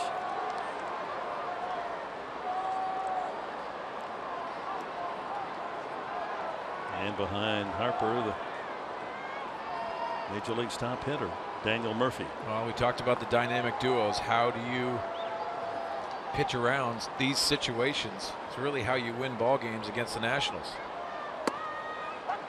In for a strike. Time now for the Bill Howe play of the game, and there is Jay charging in and just off the grass top. And Brett Wallace and Will Myers collaborating on a tough pickup by Myers at first to get Ramos. The guys, we hear it so many times when Colin Ray or any pitcher's out there on the hill, he's hitting his spots and bang, bang, bang, bang. They're going to make plays behind you rather than ball 3, ball 4, ball 1, strike 1. You know, it's, we see it all the time.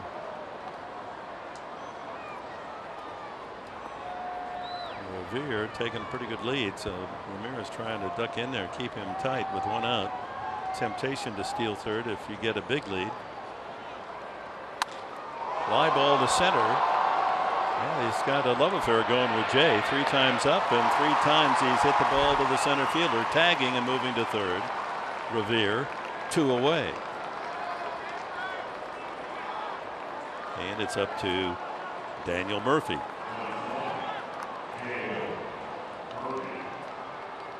Murphy knocked in his 46th run in the first inning. He leads the Nationals. Grounded to first as last time.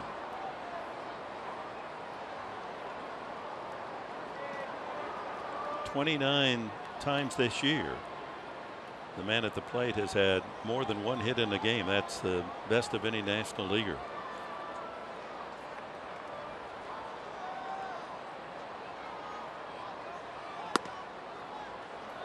Well outside. Well, the couple that also, Dick, he's the best hitter in the major leagues when he's behind in the count. Well, he doesn't strike out. It's that comfortable feeling that you have, and he has those mechanics where he can just track a baseball, also power the baseball the other way. This may be a pitch around. High fly ball center field. Jay retreats. And that's it for the Nationals. A 3 fly ball outs to end the inning with a man in scoring position.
Well, in the first inning, John Jay set the tone.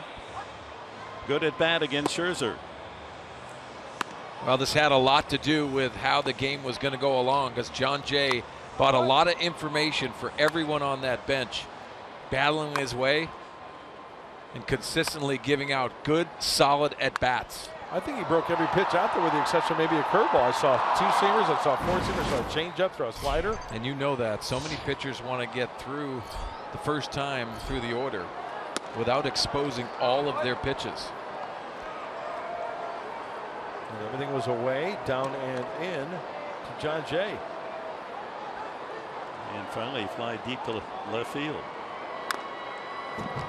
Struck out the last time. Saw last night 8-pitch at bat. Tonight 9-pitch at bat. John Jay consistently has a plan at the plate, and it really shows.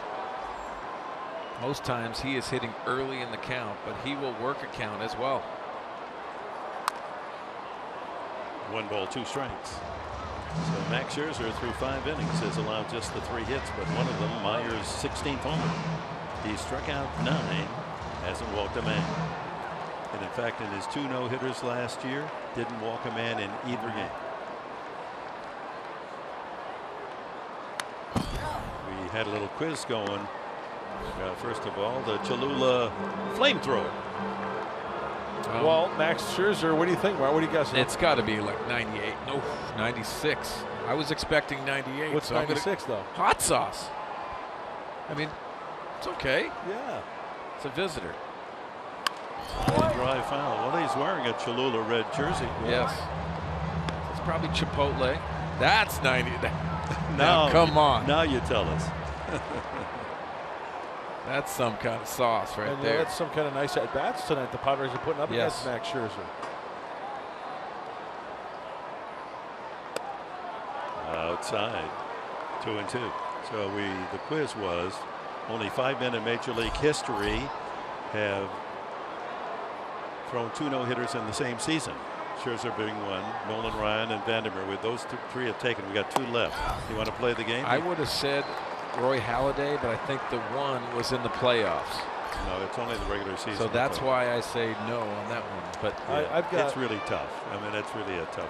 I remember Allie Reynolds. You got it. Jerry Coleman talking about Allie Reynolds. That's the 4th. There's a line drive base hit to right center.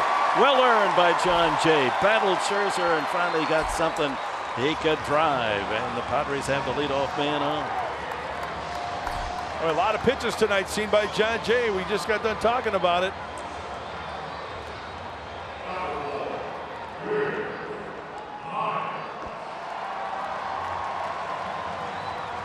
Well, the best part of the at-bat was this pitch, the previous pitch. But that's the slider. But the previous pitch, he took the changeup, which I thought was really important. Saw it very well off the plate and continued to battle that 9-pitch at-bat. Here's Will Myers, homered the first time to right field, doubled off the left field wall in his second at bat. Backs away. Breaking ball didn't quite carve into the strike zone. You know, guys, so many times when you battle an at bat, you're fouling borderline pitches off, and then you take one. You see it so well, it locks you right back into that last pitch. John Jay continues his hot streak.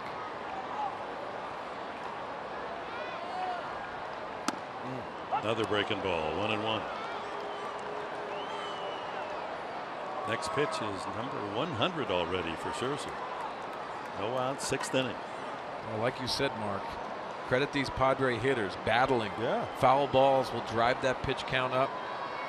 That's what you want to do against a starter like Scherzer.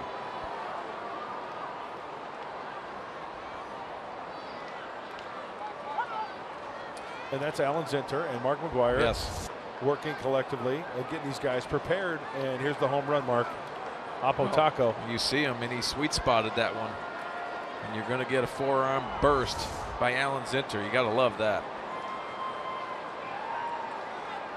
Next time up, he rifled one off the left field wall and missed another homer by about 4 feet. 1-2. There's another breaking pitch. All 3 pitches in this sequence have been curveballs. Hardest worked in the first inning. We talked about that. He's still good for about another 15 or 20 maybe.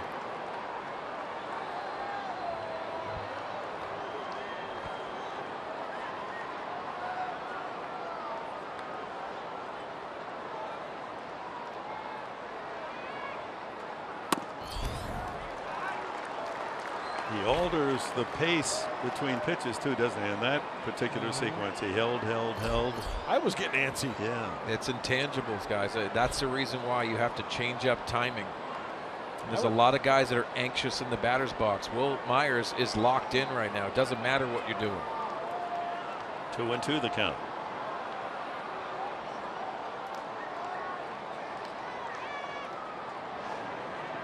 Jay not a serious threat to steal. He will pick his spots. In the season, only 2 steals. Well, when you're battling a hitter that is hot, sometimes they try to overthrow that breaking ball. For John Jay, he's got to read the balls in the dirt.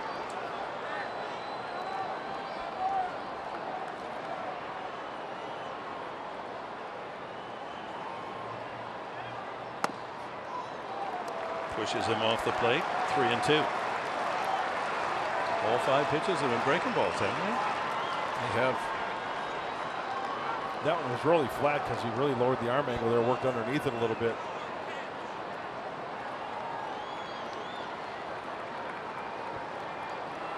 Tricky situation. You don't want to have your hitter running and strike out into a double play. Big hole on the right side. Chop, shortstop. He goes second to 1, and that's all they'll get. And safe on the fielder's choice is Myers.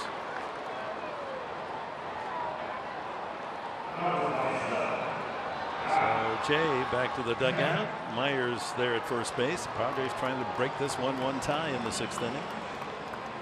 And Matt Kemp popped up and struck out.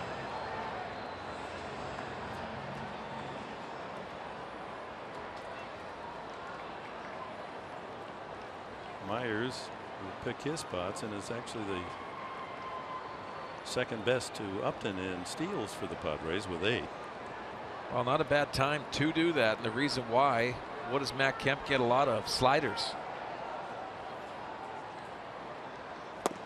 There's one right off the bat. But you're probably going to see Scherzer combat that with a slide step just a little bit. Try to limit Myers from even breaking over there.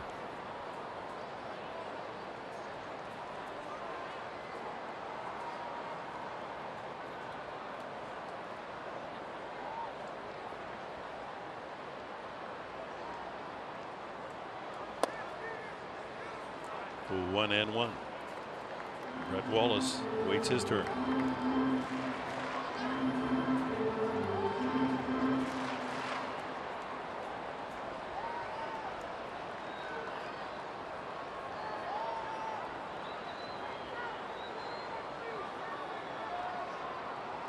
Shook off 3 pitches to get to the changeup.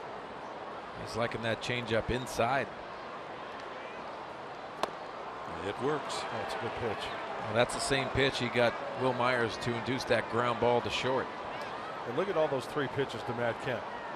All at the knees or below, and in the corner, in the middle, and on the other corner on the Fox tracks.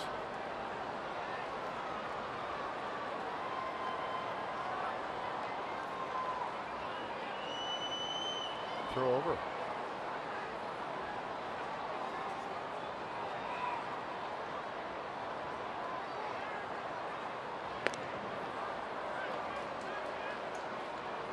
Even there, the little subtleties of Scherzer in this stretch. He gave a little head jerk to the plate, little head jerk up, you know, and didn't do it, and then it goes to the first base. Controlling the running game.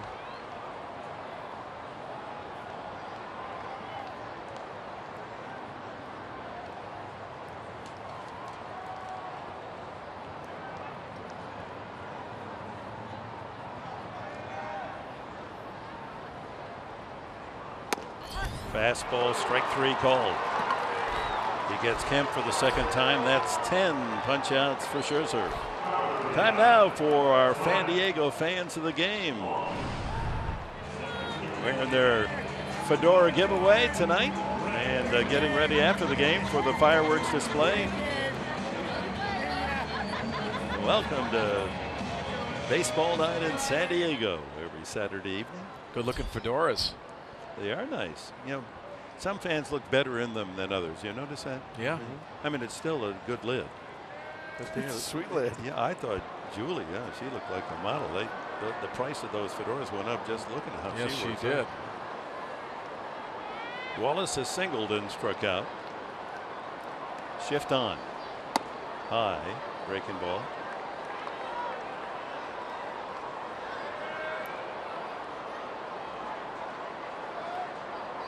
Second baseman Murphy out in shallow right.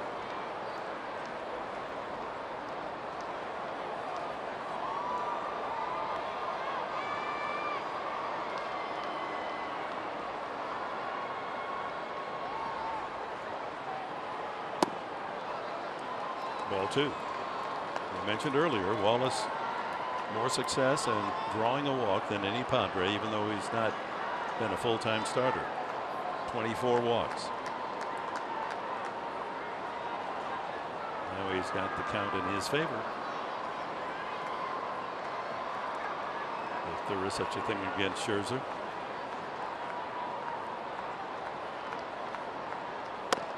Hmm. 95 again. You know how I mentioned he's good for about another 10, 15 pitches. If it was up to Max Scherzer, he's good for about 180 pitches. Obviously, that's not going to happen. I'm sure he's the type of pitcher to where he could go up to Dusty Baker and say, hey, I want to go from start to finish. I don't care how many pitches I throw.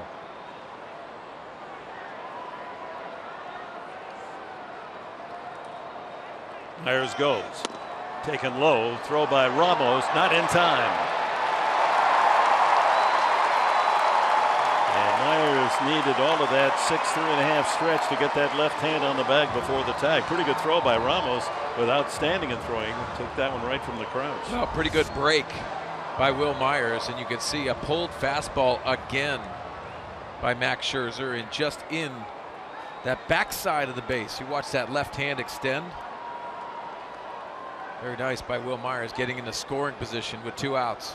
I think Max kind of got squeezed on that last pitch. Ramos coming up out of the crouch a little bit. So 3-1 to Wallace.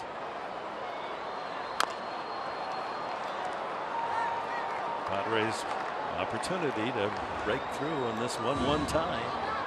Just joining us, Nationals scored in the first inning on a 1-out walk to Taylor. He stole second, and with 2 away, Daniel Murphy single to center, driving the only run. And then the bottom of the first inning, Will Myers homered to the opposite field, his 16th of the season, and incredibly his 9th already in the month of June to tie it up. Nothing since the first. Well, when you tire, you miss location.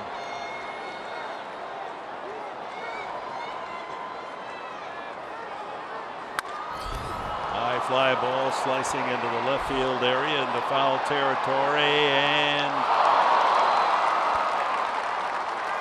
the catch is made by Revere. He's hiding the evidence. No, it was the shortstop Espinosa went out there and grabbed it.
Game summary. First inning, Taylor walked, and Daniel Murphy, the top hitter in the major leagues, delivers an RBI single for a quick 1-0 lead, but it didn't last long. Will Myers uses his power to the opposite field.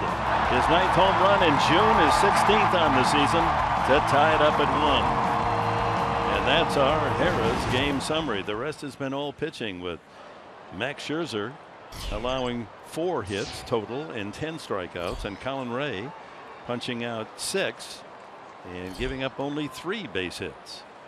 Zimmerman takes the off speed, ball 1. First baseman grounded out 1-6-3 and struck out. Scherzer hydrating in that dugout. He's gone through about 5 cups of water. Oh, yeah. Everything's max effort for him.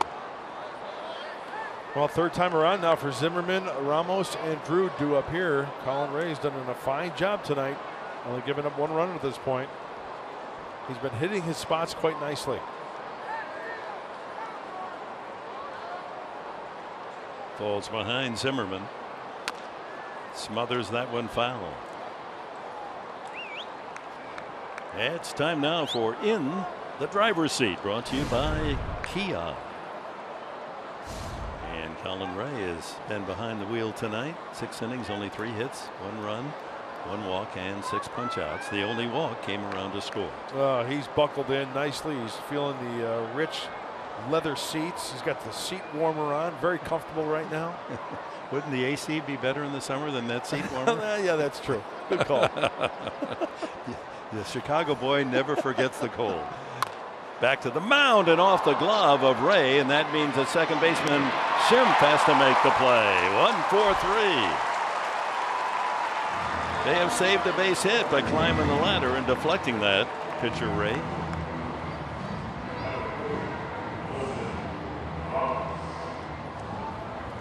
So Scherzer, who's well over the 100 pitch count, 113 to be exact, as he came off the mound. I'm good. And with Mike Maddox, the pitching coach, seemed to agree. Hey, you want to go another inning? Go get him. Although Scherzer's reaction there doesn't seem positive, does it? Bullpen is busy for the Nats. Yeah, he's well, they are from DC. He's filibustering down there big time. He's on the floor. He's got the gavel in his hand. He's going to try to convince everybody around him. He's perspiring like he's pitching back in DC. Dusty isn't buying it, apparently. Hey, and you know what? When you think of it, the Nationals, right now they're 6 games up in the East. It's a long season. You got to think ahead, and I appreciate what Max Scherzer's trying to do here. I mean, the guy's a competitor. He wants to go out there and do the job himself, and you got to love that. But it's a long season. 2-0 now, and Ramos late swing. Fouls that into the crowd. Matt Belisle is tuning up in the Nats pen, former Colorado Rocky.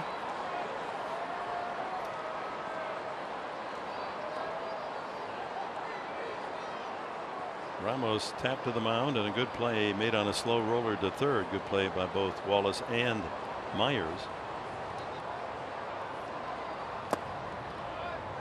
3-1. Well, when you talk about bullpens, Dick, it's a very tight race in the top 3 between the Mets, Dodgers, and the Nationals. Talking of ERAs, 3.07, 3.17, and 3.17 for the Nationals. So the Dodgers and Nationals are tied. So they've got a good bullpen down there. Where is the weakness in this team? Challenge you to find it, huh? Line drive back through the middle, and Ray unable to get his glove on that one as Ramos picks up the 4th hit of the night. So a 1-out single for the Washington catcher. There are the numbers on Dusty's bullpen: 3.17. Opposing batters hitting only .218. And 18 home runs is the fewest allowed.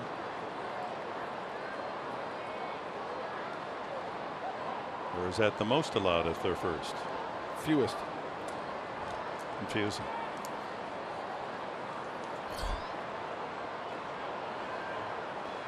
How many of the Padres bullpen? How many home runs have they allowed? 30. So there you get the contrast. And how about the Cincinnati Reds? To put it in contrast, they've given up 50 home runs, their bullpen. 50. That's the arson squad. Drew singled his last time. One of the 4 hits. 1-1.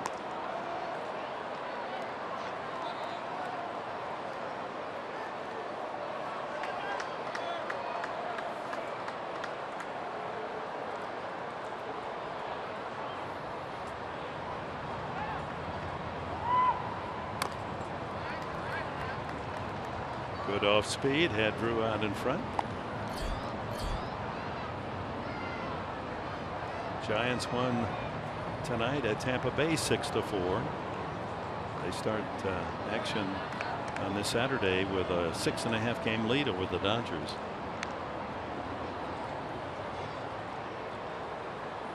Box score. The big hit, Murphy's RBI single, 2 outs in the first inning.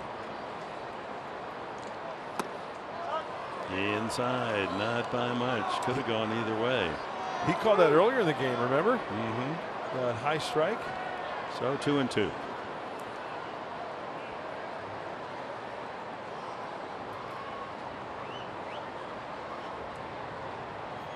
Arizona won tonight 4-1 behind Zach Greinke's 10th victory of the year. Colorado lost at Miami.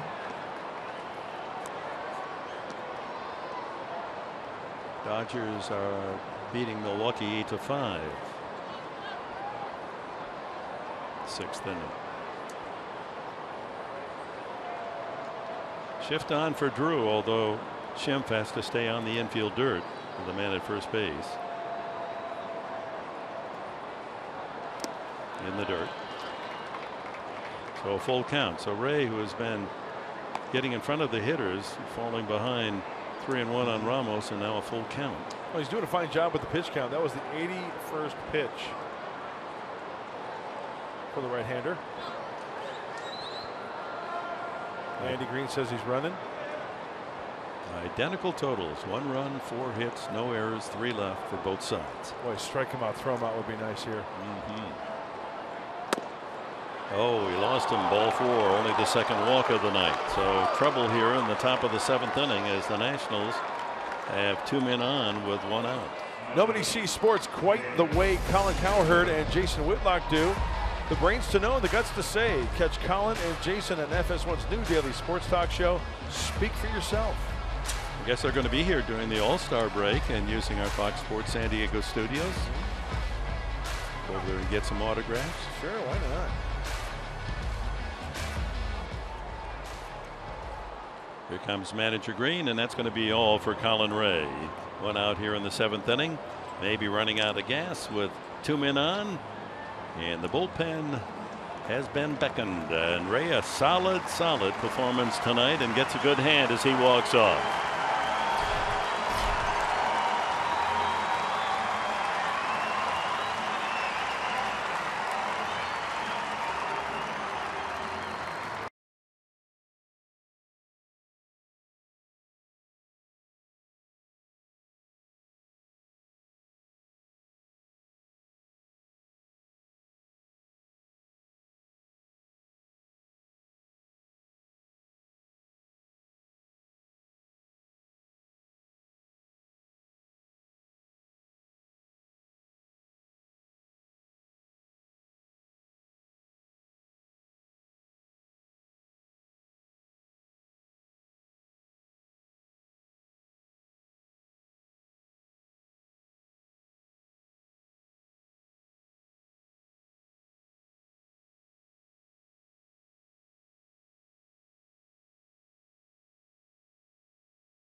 Top of the 7th inning, greater coverage of baseball brought to you by T-Mobile.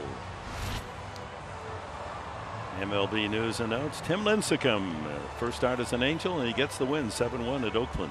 Zach Greinke, he's on a roll, 4-0 in his last 4 starts, 10-3 now in the season. Beats Philadelphia 4-1. James Shields, we're sorry to report that he just was clubbed around again. He's had 4 straight terrible outings. One must wonder if he is healthy. So Brandon Maurer comes in. Runners at first and second, 1 out here in the top of the 7th, and switch hitting Danny Espinosa at the plate. Ball 1, and our pitching change is brought to you by El Cajon Ford. Well, it's a high leverage time right now with 1 out and multiple base runners. He inherits 2 in the 35th game for Brandon last night. 1 inning, he struck out a Washington National. It was a 1-2-3 8th.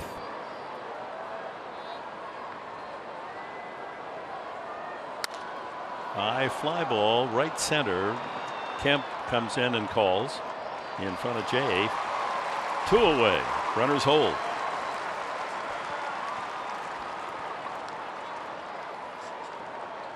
So Max Scherzer's spot, and not only was he coming out of the game anyway from all indications in that third base dugout, but his bat will be called off for the night, and they'll go with Anthony Rondon. Started game 1 of this series and went 1 for 4. That was a home run. Well, he's going to have to turn up the dial. Rendon is against Mauer. Mid-90s fastball. He's got that biting slider. Only 1 at bat prior to this one in the pinch hit role for the Nationals. 85 on the first delivery, just wide. 252 average on the season for the infielder with 7 home runs. Ramos at second, Drew at first, 2 outs. 95 on the fastball.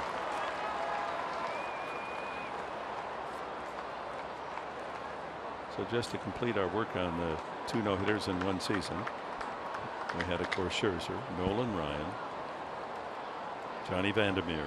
You got Ali Reynolds. Only 1 left. How about Virgil Trucks? Yeah, that would be Fire Trucks, they used to call him. Did they? Yeah, Fire Trucks. He was part of that 1950s and early 60s Detroit Tiger staff. They called him Dynamite. TNT, Trout, Newhouser, and Trucks. That's great. Virgil Fire Trucks. That's a nice threesome right there. Yeah. A nice little piece of trivia. Yeah. Huh? Newhouser made it to Cooperstown. 1-2. Oh, good block there. That could have put runners at second and third as Norris goaltended that one hopper. Perfect technique by Derek. We see it so often. And anticipation comes into play. You call the slider, you anticipate in the dirt. He moved to his right on his knees and buried the chin in the chest.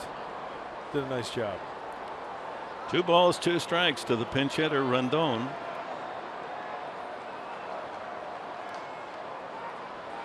Ground ball sharply knocked down by Myers. Can't get the out. Oh, no. Now the play at the plate, no play, and a run scores.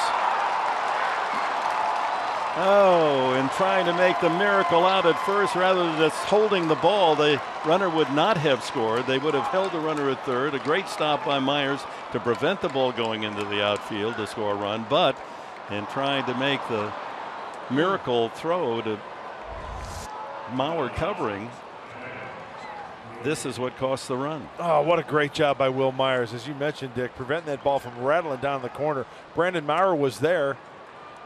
And so Scherzer is the beneficiary of this, not only for his team to take the lead, but for him to get a win. No error is charged on the play, which is surprising. I don't think had Myers held onto the ball, there's no way that Ramos would have scored from second base. But at the moment, no error charged. You know, Dick, I'll be quite honest with you. I was watching that play take place. I don't know whether Ramos just continued all the way through, didn't break stride, if he was going to go regardless. You know, with 2 outs, he was probably off and running and didn't break stride. Just kind of in a holding pattern right now, though. Drew is second, and we're back to the top of the order. Revere 1 for 3 on an infield hit. We're waiting to see if the scorer reassesses his judgment. But there's No question. Ramos, the catcher, is not going to score from second base if Myers just holds the ball. And it was on the throw trying to get the runner at first that escaped Mauer. And now the strikeout of Revere, but the damage done. And in the top of the 7th, Max Scherzer's team gets him a big run. It's 2-1.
San Diego presents Padres Baseball, brought to you by Sequan Casino.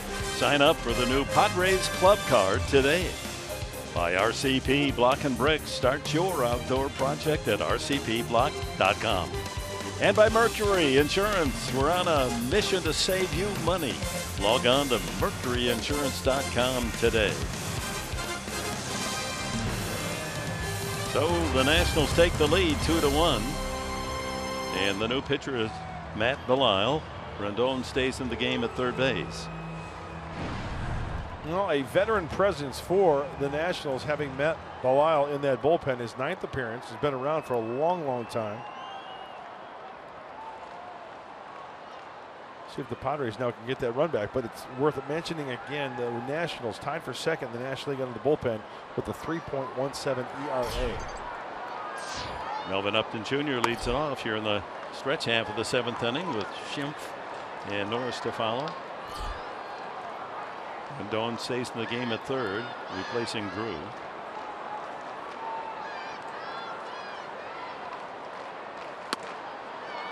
One and one. Well, as I mentioned, Belisle's been around a long time. We've seen that fastball, that slider, the curveball, the changeup. Throws about 88 to 93. Been around the block a few times, and Dusty Baker always likes to have some of those veteran arms out of that bullpen. Yeah, we saw him on many occasions when the Padres and Rockies went at it.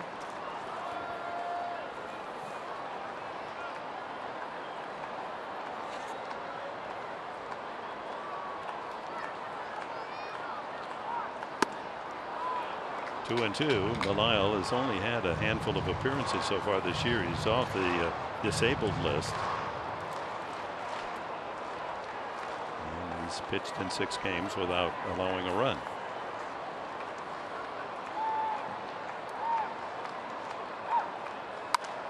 Now to play.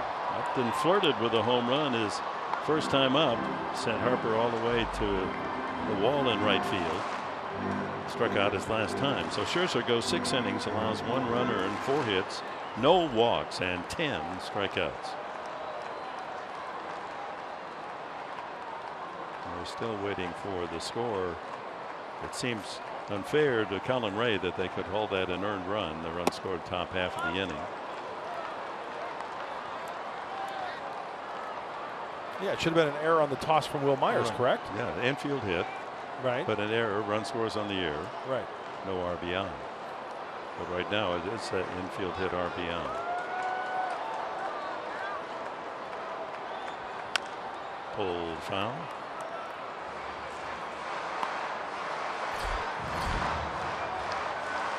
There's the Padres box score, kind of thin tonight with Jay a single, Myers a home run and a double, and the other hit by Brett Wallace, a single.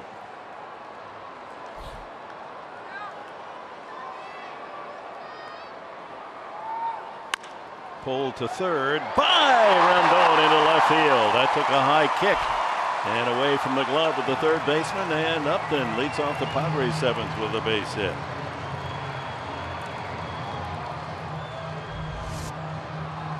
Well, with Belisle, you're going to get that two-seamer, you're going to get that slider down, so therefore a lot of balls topped, right? Well, infielders be ready, because you're going to get a ground ball your way, and sometimes it's going to skip by you. Rondon there.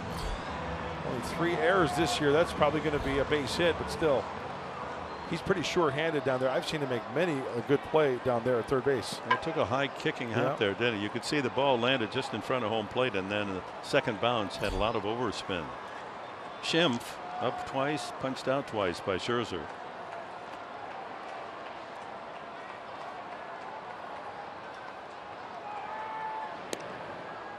Upton, the Padres' top base stealer. 15 pilfered so far.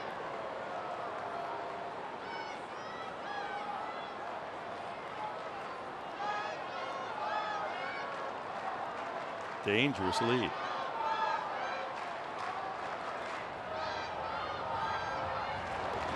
Ooh, that was close. Good throw right on the bag to Zimmerman. Was he up? Yeah, he kind of broke towards second base a little bit, and they got back safely. National League base stealers, he's fourth.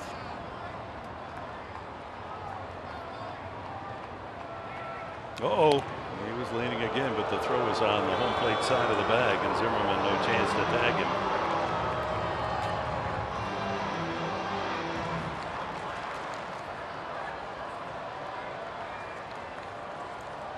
Two to one, the Nationals lead here in the last of the seventh. Upton with a leadoff single.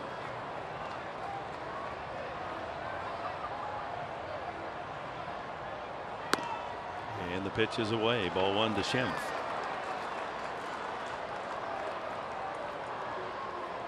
Two hits and 14 at bats for Schimpf. As Dusty Baker,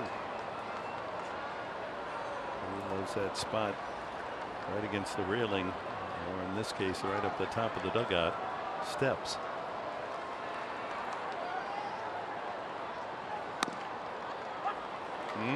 That's way outside. It's called a strike.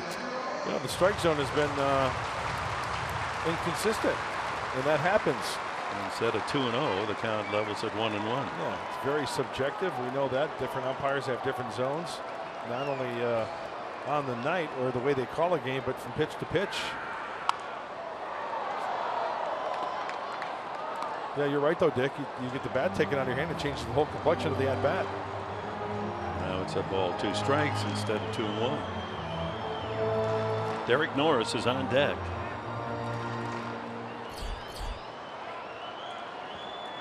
Brad Hand has been getting loose in the bullpen for a couple of innings now. Ryan Buchter there as well. Buchter there as well.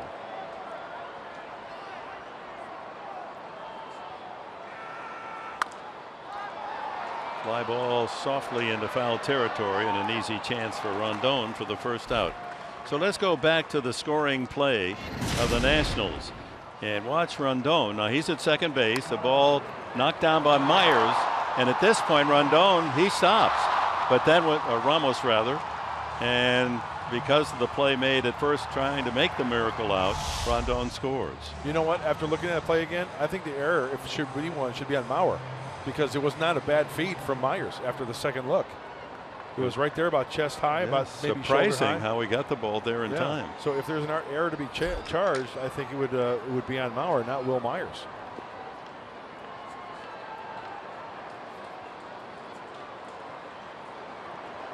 So 1 out. Upton drawing a lot of attention from Belisle.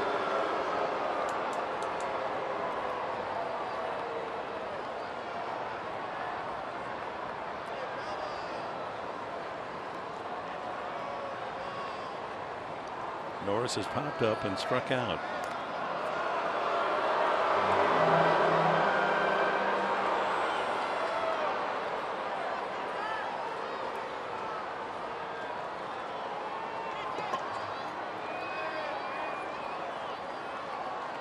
Maybe all the concentration on the base runner will provide Norris with something he can tag. This is bordering on ridiculous.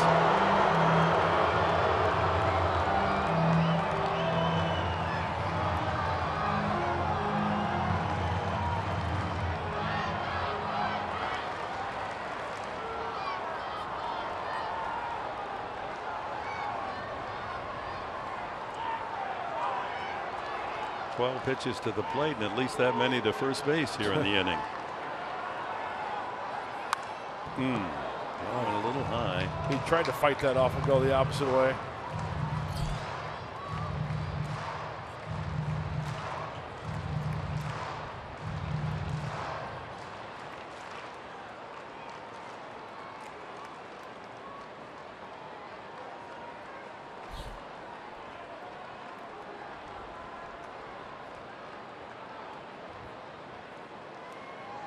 There he goes. Oh, then he fouls it off, Norris, after all of that. Upton said, man, I had that one stolen. Go back to first, Upton. Sammy Solis. Saw him last night. From the University of San Diego, isn't he? Isn't he a local man? A couple of strikeouts last night.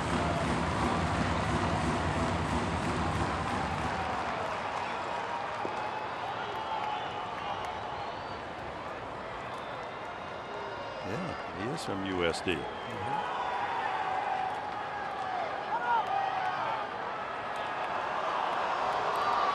Well, relief pitchers can really grind a game to a halt, can't they?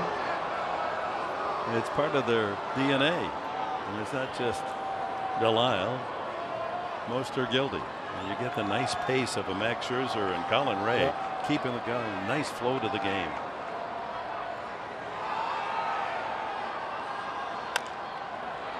Knocked off the pitcher, but right to the shortstop, and another double play.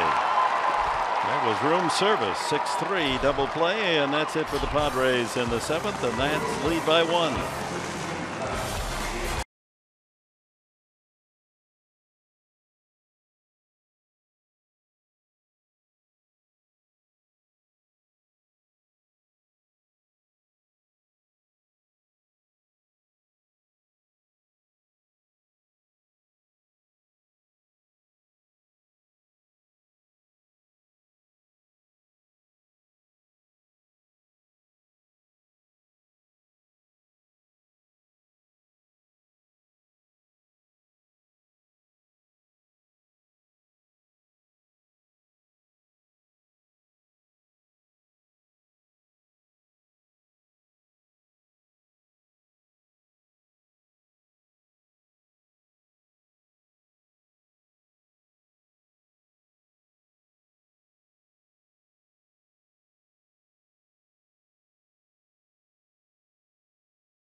Now it's a 2-1 Nationals lead in the top of the 8th. Mark and I talking about how to put together the Padres Live post-game show brought to you by Cox Communications. We do know it's going to include a nice outing by Colin Ray. Yeah, he looked very comfortable tonight, very aggressive with the fastball, heavy dosage of fastballs, a two-seamer, which really came into play tonight. 6 strikeouts, which I thought was really important against those left-handers, that front door two-seamer, and got away with some breaking balls up in the strike zone. Colin Ray looked very comfortable tonight. Hopefully the Padres can get a little something going against the Nationals bullpen that is without Jonathan Papelbon. So we'll see after the final out. When we do, we'll have some highlights for you. And also you hear from Andy Green. All that and more coming up after the last out, guys.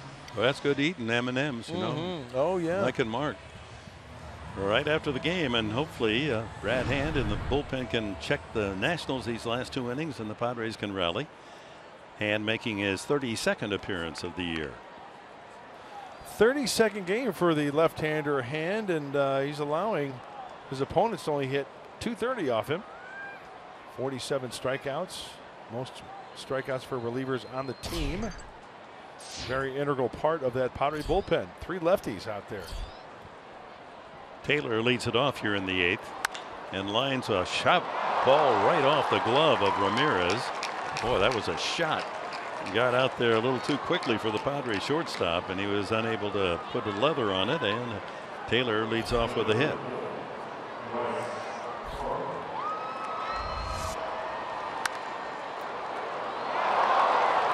The ball's hit hard, but we've seen Alexei Ramirez make plays like that. I'm not expecting him to make every play like that, don't get me wrong, but I think Alexei's one of those guys that says, you know what, gosh, I should have made that play. But that's a hit. And it sets the table for the big guys coming up. Taylor with his speed at first and no one out, and Harper, Murphy, Zimmerman to follow, and Ramos. You know, we get spoiled sometimes, right, Dick, with slick fielding infielders. You expect them to make every play. I don't expect them to make every play. That ball was hit pretty hard. Like a magnet all 3 times. Harper's contact has led the ball right to center fielder Jay.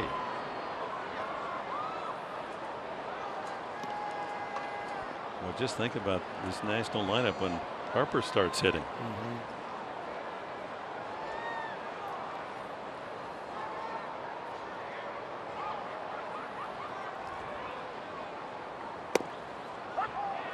Taken all the way by Harper, almost as if he thought Taylor was going to steal.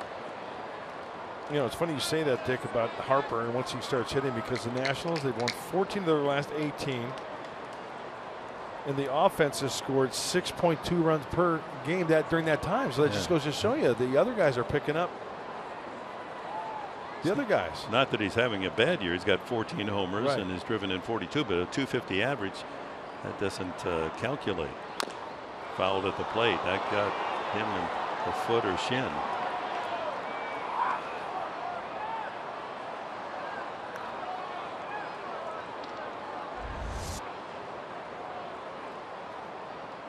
Oh, he does have the guard there, but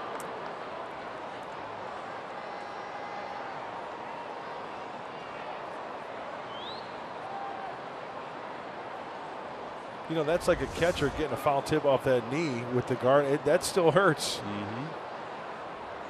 Got him pretty good. He made a full swing, and you're talking about what, 3 feet from pounding the nail. Yep.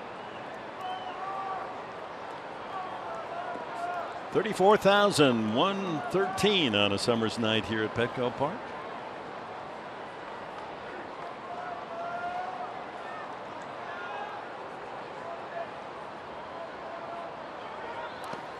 In the dirt. Morris kicks it away, but Taylor unable to advance.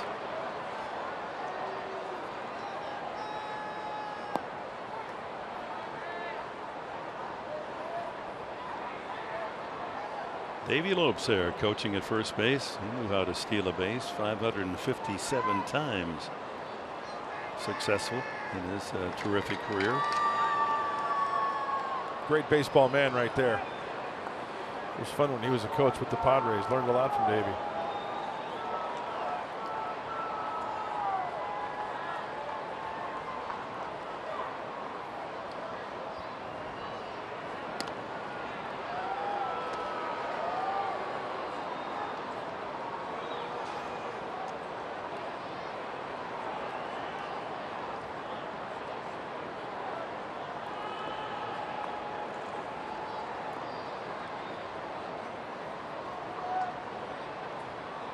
A ball, 2 strikes to Bryce Harper.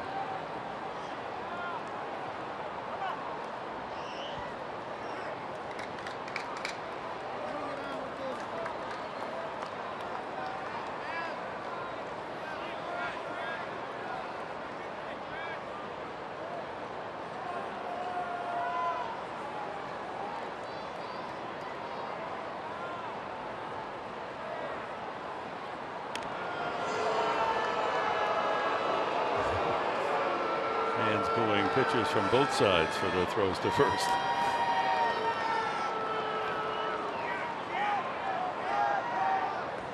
Taylor with a steal tonight, now has 9.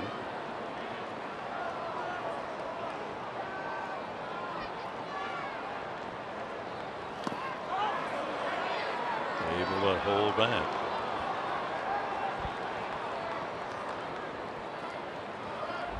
Tried to go the breaking ball away.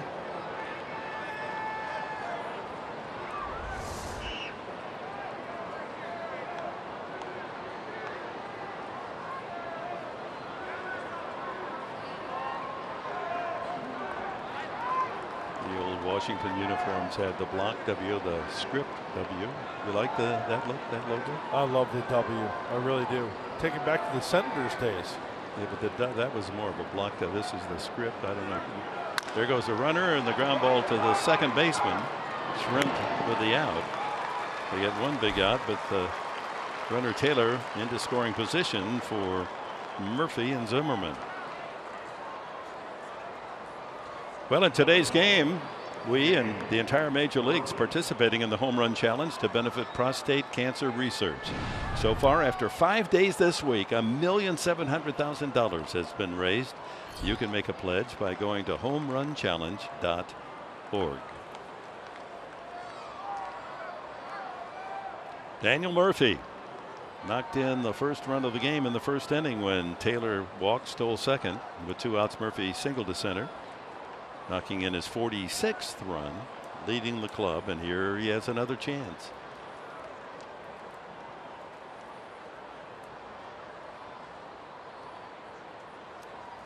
Right up the middle, and nice stop by Ramirez. Throws to first in time for the out. There's the play of the game. Not only gets an out, but denies a run. Alexei Ramirez, a hang a star on that one.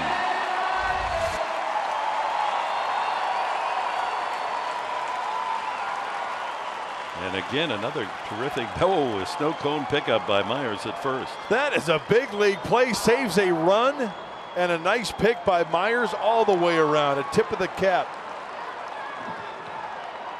Well, you could see a lot of baseball at both ends.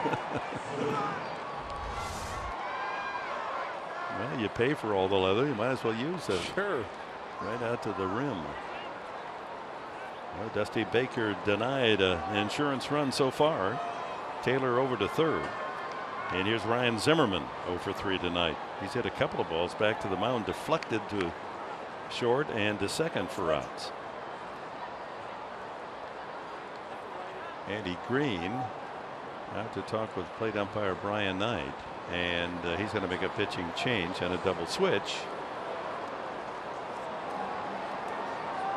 And Maurice is coming into the game for Ryan Schimpf at second base.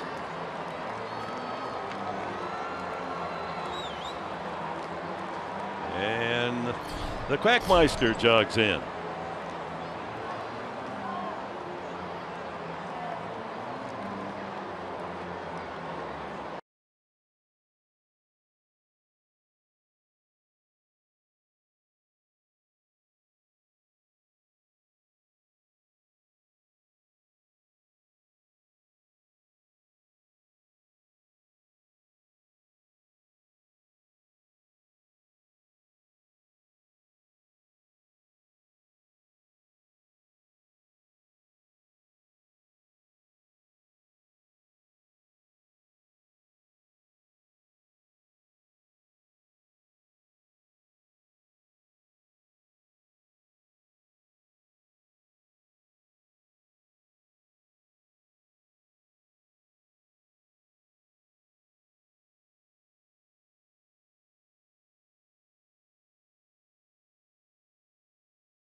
Final round of the 116th U.S. Open Championship from historic Oakmont Country Club. Find out who will stamp their name in the history books beginning at 8 a.m. Pacific, only on Fox, or watch it live on Fox Sports Go.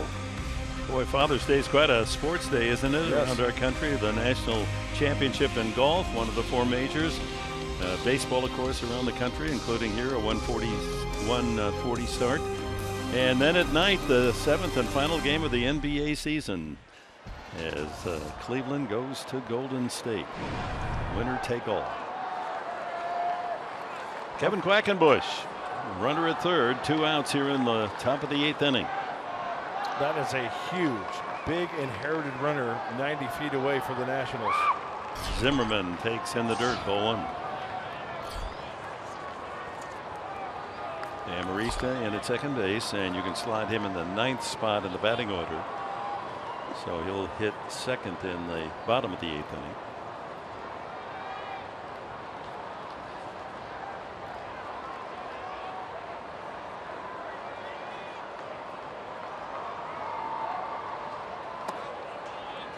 Two and 0.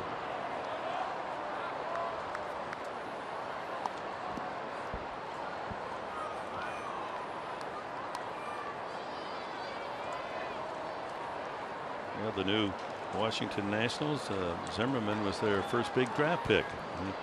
University of Virginia. He's paid big dividends.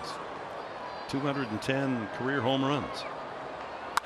And there's the base hit that makes it a 3-1 game. So he just goes the other way and knocks in his 32nd run of the season. And the Nats now lead 3-1.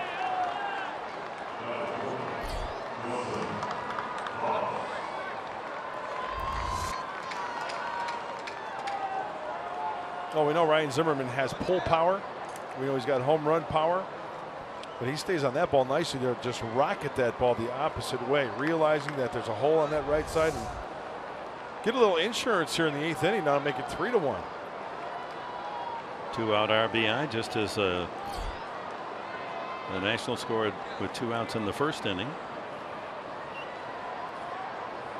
And with a 2-out infield hit in the 7th inning.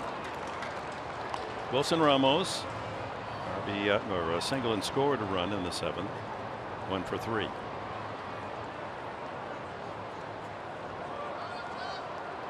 The Nationals aiming at their 8th win in the last 9 games. And their 15th in the last 19. They've built a nice cushion atop the National League East, leading by 6 over the Mets.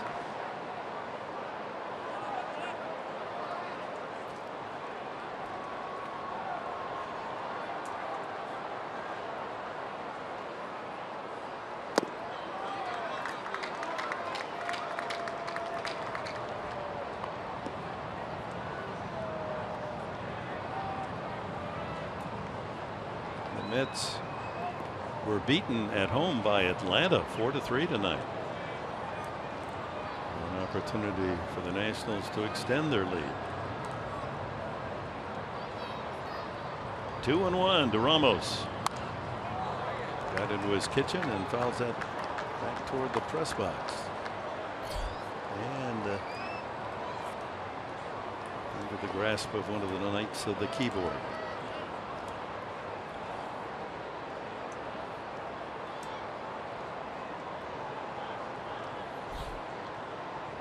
Right in over the umpire's shoulder.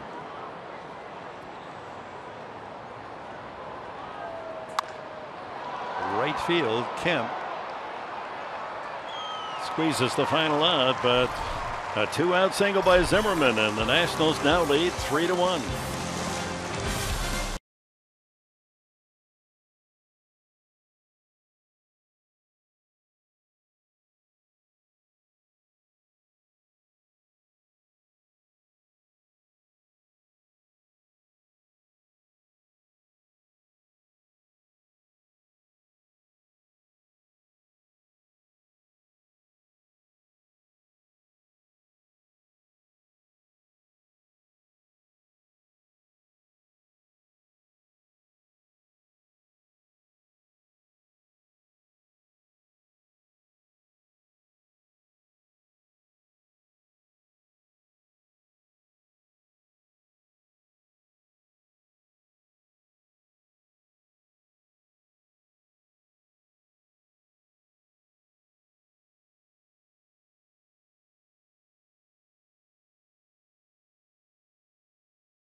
Presents Padres Baseball, brought to you by Petco, your complete pet store. By Sony, the leader of 4K Ultra HD. And by your San Diego County Lexus dealers.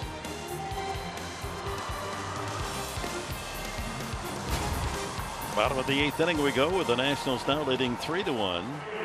And Felipe Rivero comes in to pitch. And will face Ramirez, Amarista, and Jay, and hopefully others here in the bottom of the 8th inning. Well, we saw Rivero in game 1 back on Thursday night. He threw an inning. He walked when he struck out one. This kid's got a good arm. Get up to close to 100 miles an hour. Fastball, change-up slider. Pretty high ERA, 5.34. Well, look at the strikeouts. 38 strikeouts in 30 and a third frame. You know, lefties having their way, and the rally caps are starting to come out late. Ramirez will try to get it started. The Padres need 2 to tie, 3 to win it. And that ball driven through the 5.5 hole. That's a good start. Solid single by Alexi Ramirez to greet Rivero.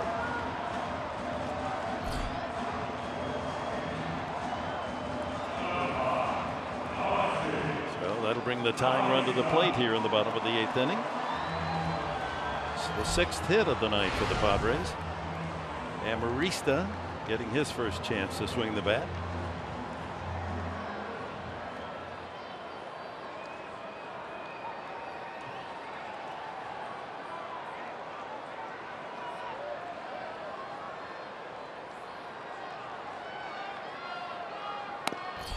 Outside at 95 miles an hour.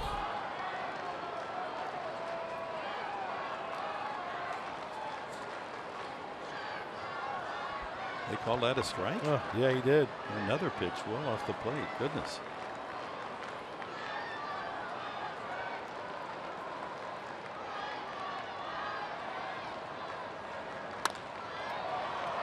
Soft fly into right center. That could drop. And it does.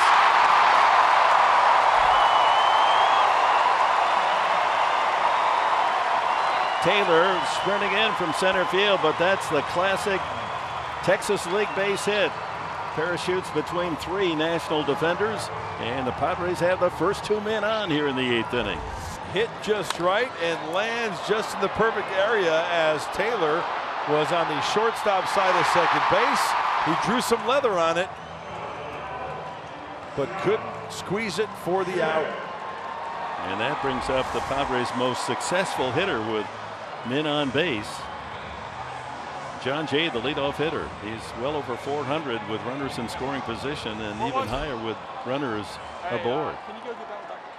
1 for 3 tonight for Jay. And just the way the Padres needed to, or wanted, I should say. 2 runners on, and they flipped that lineup over to the top of the order. Amarista at first with no one out, carrying the tying run. Ramirez at second.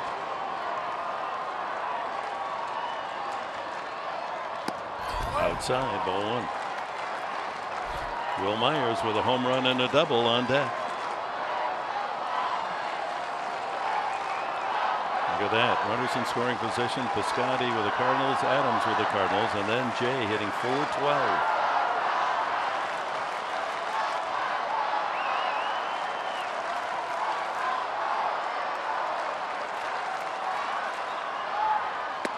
.412. Inside 2-0.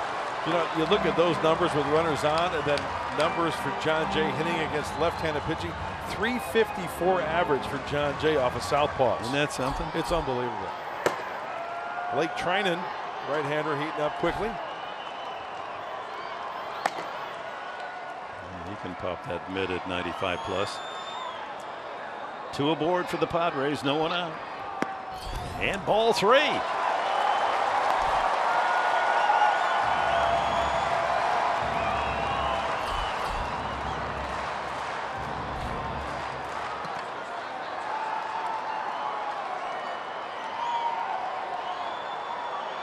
Jay can make him work.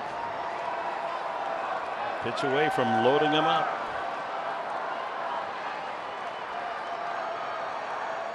Ball 4 all the way to the screen. It doesn't matter. The runners are advancing on the walk, and the bases are loaded with no one out.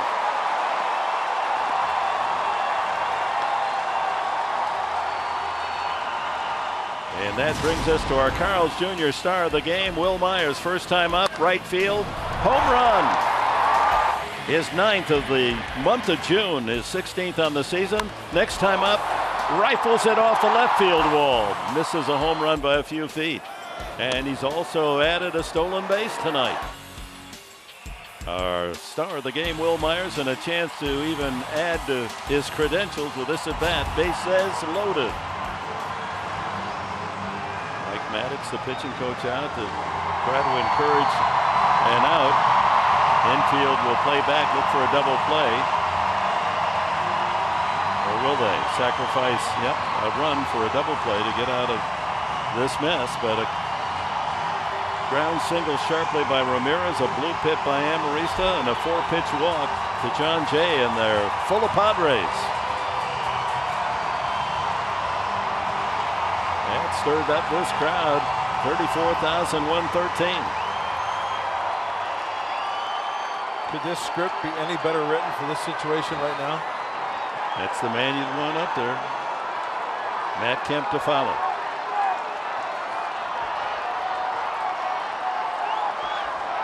Ball 1. 5 in a row. No, a late strike call. I'm just really surprised he's given Rivero those pitches when he has the lack of command that he just threw 4 well out of the zone, and then he gives him a borderline pitch. Line drive, left center field. It's falling, and it drops. Tying run scores. Here comes the second run, and the runners all move up to third and second as Myers delivers again, and we have a tie game. Boy, Amarista was right up the back of Ramirez, and when that ball fell, he was only 20 feet behind the lead runner, and both of them come in as Myers ties it up with a dying single to left center off the end of the bat. Well, when you're swinging the bat extremely well like Wil Myers, you're going to get these as Taylor kind of went to his right a little bit and then in. And I tell you what, that could have spelled disaster if he catches that ball. That's got double play written all over it. Yeah, because Amarista had gambled. He was going. Yep. Jay winds up at third, and they're going to rule that a double for Myers and 2 more RBIs. So he's had quite a night, a home run and a pair of doubles and 3 runs driven in. The ambassador showing his skills, and now they're going to walk Kemp intentionally to load him up again. Still no one out.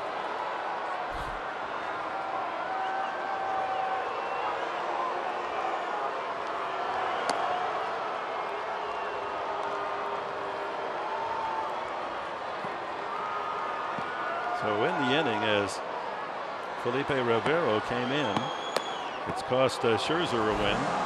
As a single Ramirez sharply hit through the left side, a bloop single by Amarista, the walk to Jay to load him up, and then this play is Wil Myers off the end of the bat.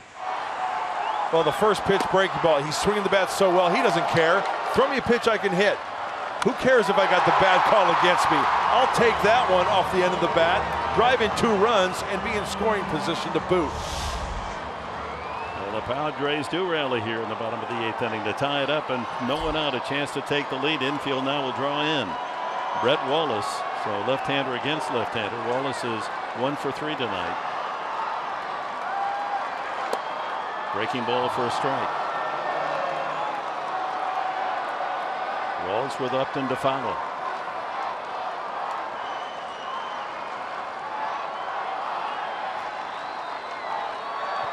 Jay, the tie-breaking run at third. Myers at second. Kemp at first. No one out. Watch out. That's a late swing foul.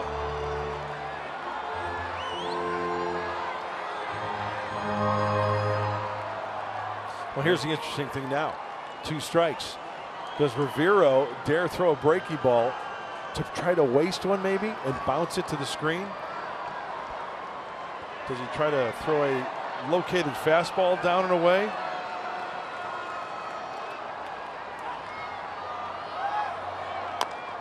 Oh, that ball was well outside, but Wallace protecting. Upton to follow.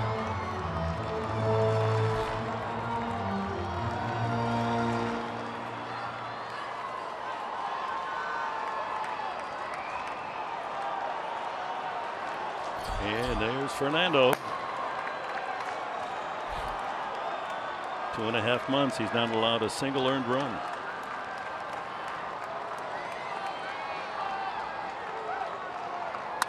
Up the middle. Dropped and thrown away. Run scores. And the Padres take the lead 4-3. That's a double play ball. If he fields it cleanly home to first, double play. Instead, he gets nothing, but the Padres do.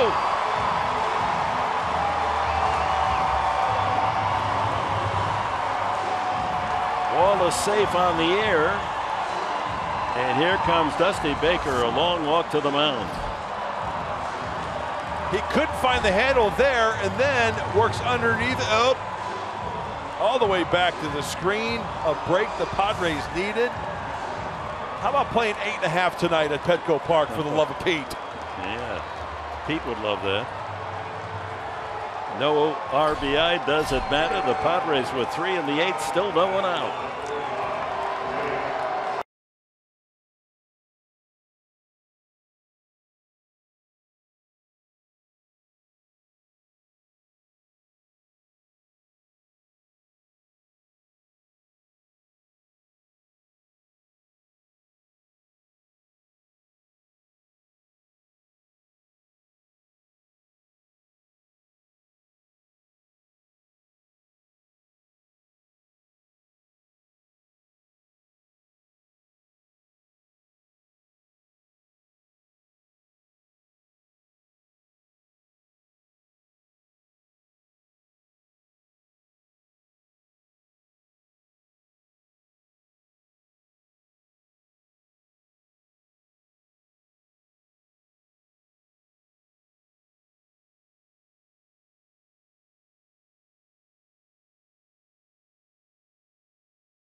Too little of innings like this where they've not hit the ball hard.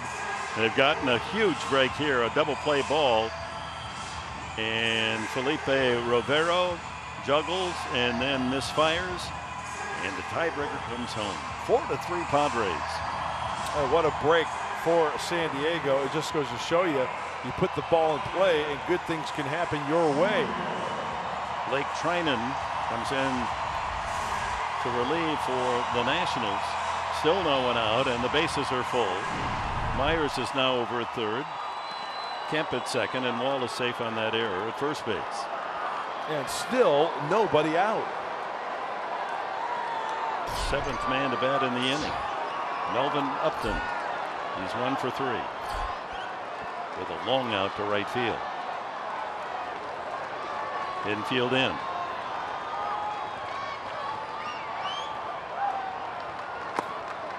Low and away, ball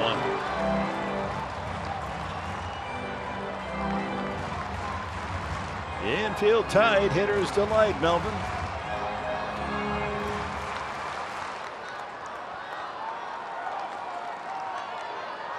Hard to believe that Upton has only 1 grand slam in his career.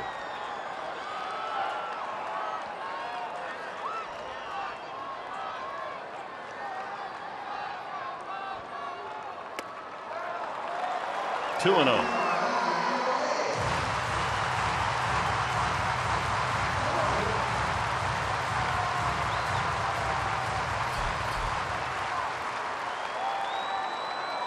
Padre hitters, and now we got Yangervis Solarte. Pitcher spot is due next. He's on the on-deck circle. 2-0. Got to throw a strike here, and he does, but it's a low, tough strike at the knees, and it's 2-1. Trinan's got the good two-seam fastball. That's serious movement with 96.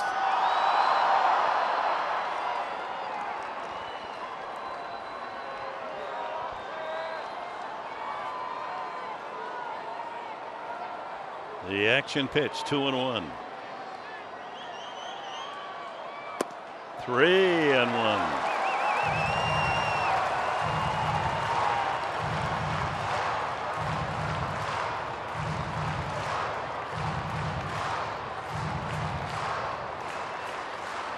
Pressure on the right-hander Trinan. Throw a strike or throw the Padres another run.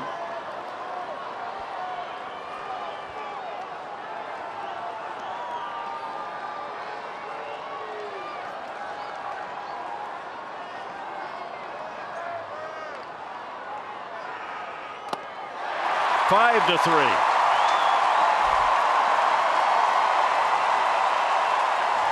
32nd RBI for Melvin Upton. Now bases loaded walk, and Myers scores. With each ball thrown, Melvin Upton Jr.'s strike zone just shrinks a little bit to where he can find one, then take a rip at. Okay, 2-0. There's the one hack. Not even close. 3-1. 4-1. RBI. So Jan Solarte hitting for the pitcher, Kevin Quackenbush. It's become Quackenbush's game. Still no one out and the bases loaded. 8th man to bat in this 8th inning.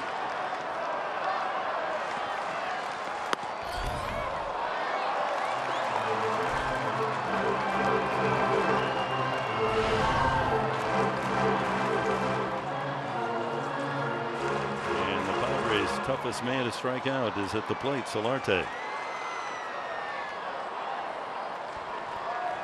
Infield right on the edge of the grass. Another ball. Oh! This time it's. Whoa! Thank you. Boy, it's been an inconsistent night tonight. Hate to criticize the man behind the mask, but that was fully in the strike zone.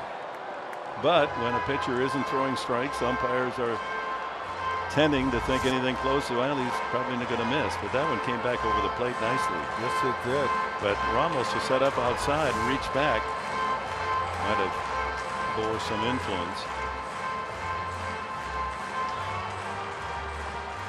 Let Solarte swing 2-0, even though they just walked the man with the bases loaded. It better be right there. I mean, it better be a sinker that's left up in the zone, belt buckle high, and I mean, he might even let one of those go, because then he might not. He might try to nitpick on the next pitch and then be 3-1. Swinging and fouled it back. See, and he swung at ball 3. That's not the good hack. That's right, Dick. 2-0. That's not the one you want to swing at. Crooked number for the home side here in the 8th.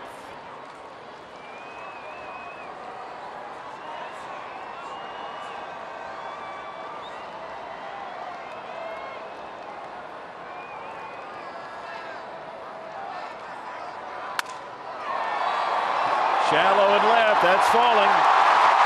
1 run scores. Here comes another. And the Padres have had a 6-run 8th inning. 7-3 the score. Bloop, 2-run single. Solarte. Well, it's been a miserable 8th inning for Washington. Everything has gone the Padres' way, but boy, San Diego of all clubs knows the feeling. Absolutely. Well, there's the high sinker. He breaks his bat down by the label and just placed perfectly down that left field line. Hey, swing aggressively. You get a pitch up. He will gladly sacrifice that bat for a 2-run single. Camp and Wallace score on the flare from Solarte. 9th man to bat in the inning, Derek Norris. 1st and 2nd now with no one out. There's a strike. Norris is 0 for 3 tonight. Pop-up strikeout and hit into a 6-3 double play.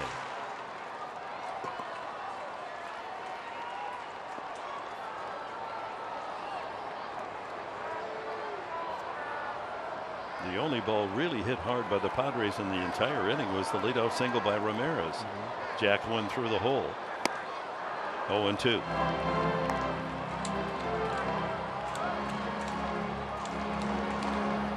That 6 looks good there, doesn't it?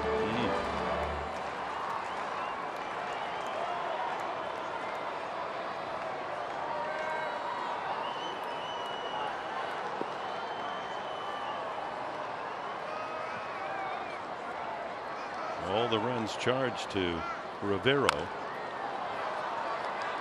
Oh, Derek had a hanging breaking ball. Now look at his reaction. He's like, oh my gosh, I pulled off that one a little bit too quick to that last pitch. He could have did some serious damage on that hanger.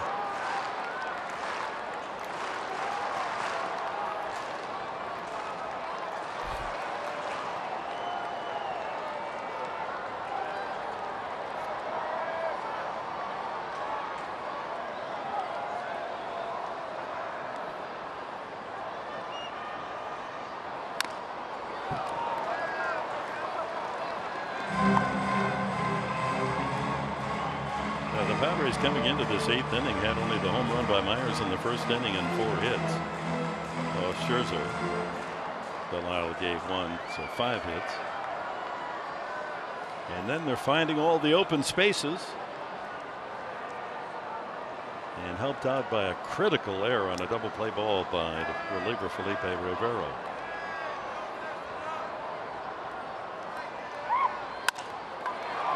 Third base. There's one. Back to first. Double play around the horn. With Upton moving over to third and 2 outs.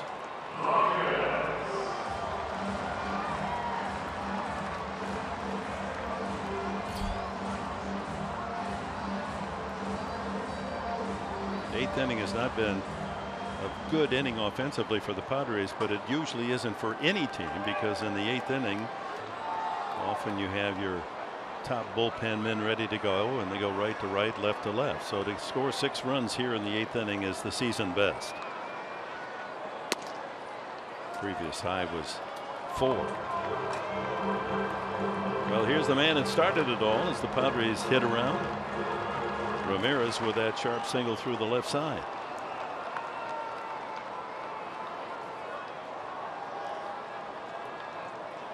Upton at third.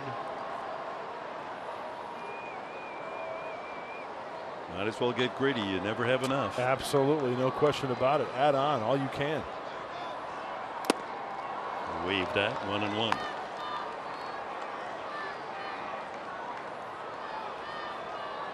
Trying to clean up Rivero's mess. Amarista on deck.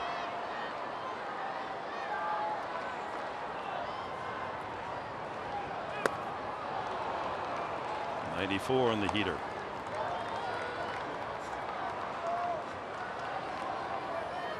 Wow, 6 runs tonight. Most in any inning of any game this season.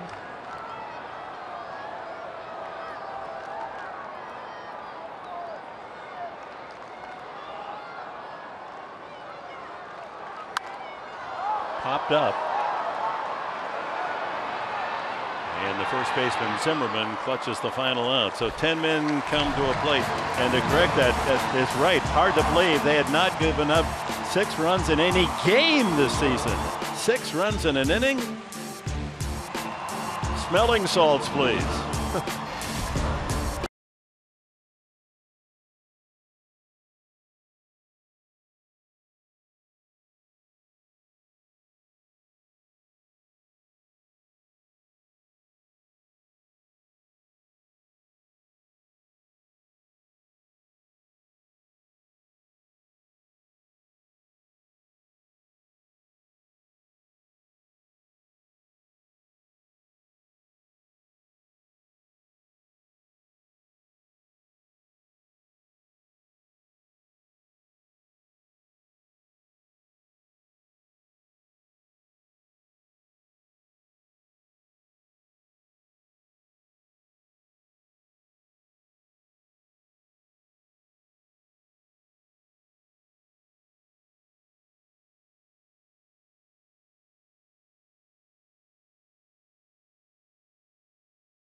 So the Padres with a 7-3 lead after Ramirez had singled. This soft fly ball by Amarista drops in front of Taylor, and then another ball off the end of the bat, and Taylor again can't quite get there. That drove in 2 runs, tied the game. And then Wallace, a double play ball. Rivero throws it away. And the Padres had a 4-3 lead as Jay scored. And then Solardi, the pinch hitter.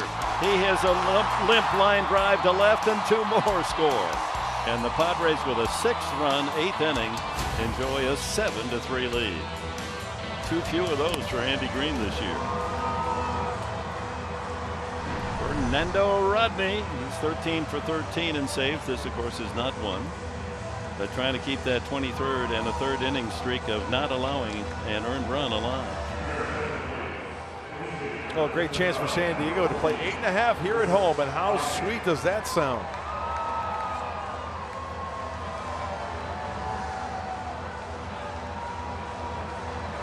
Solarte stays in the game at 3rd base. So it's Solarte at 3rd, Ramirez at short, Amarista and Myers on the right side. Pinch hitter is Chris Heisey for the Nationals.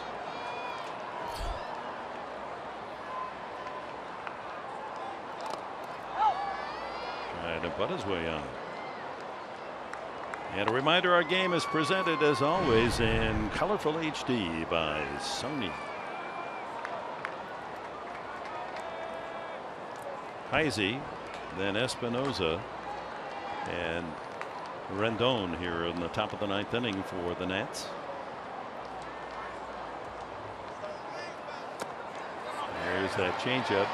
He went around.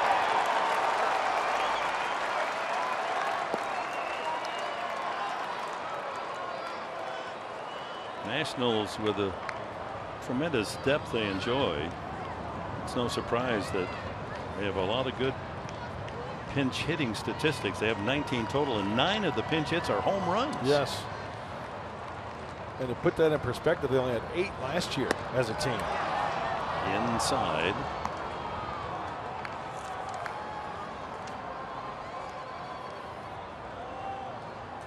Heisey is 4 for 17 as a pinch hitter, but 3 of those hits are home runs.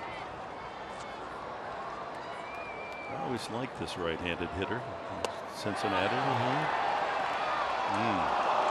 Didn't go and didn't get the call at the plate either. So Kevin Quackenbush, who allowed a RBI single and got a flyout, stands to be the winner tonight.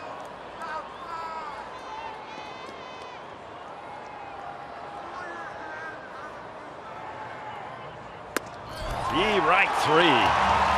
95 right in the heart of the plate. Follow Padres baseball live with the MLB.com at-bat app. Stay up to the moment at any moment with game day, live game video, highlights, StatCast, news, and more. Download MLB.com at-bat, the #1 app for live baseball on your phone and tablet. Espinoza grazed by a pitch back in the 2nd inning, lined into a double play, unassisted to first baseman Myers, and fly to right his last time.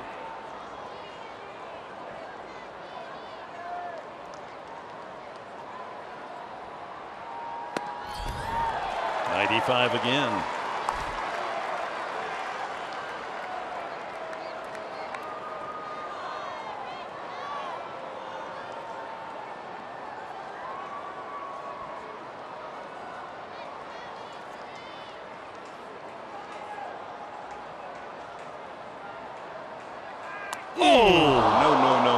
Fastball at 96 right into the shoulder helmet of Espinoza. Oh, that's got to hurt. Oh. Didn't even flinch.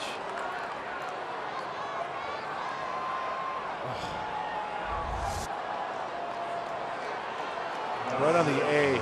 Oh. Right in the scapula, right scapula. And see where that ball landed? Watch where this ball lands. Oh, it's straight out to the mound. That's not a glancing blow, folks. Well, I didn't like that sound either. That's why I thought it might have hit part of the helmet.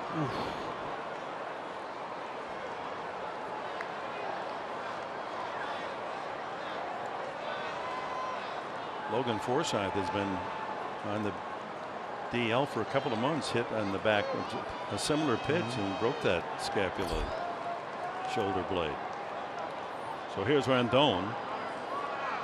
His infield hit knocked in a run. That was that play at first base, and Myers made the great diving stop, but then the flip to pitcher Mauer got away, and the runner scored to break a 1-1 tie back in the 7th.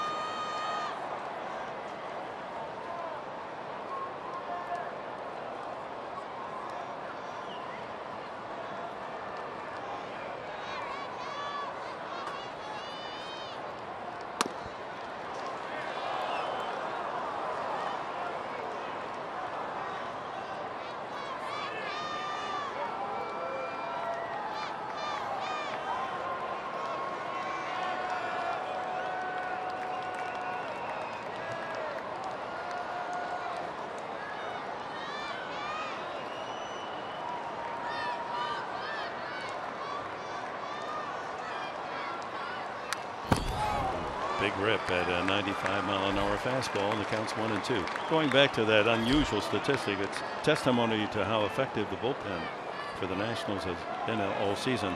The stat of allowing 6 runs in a game by the bullpen.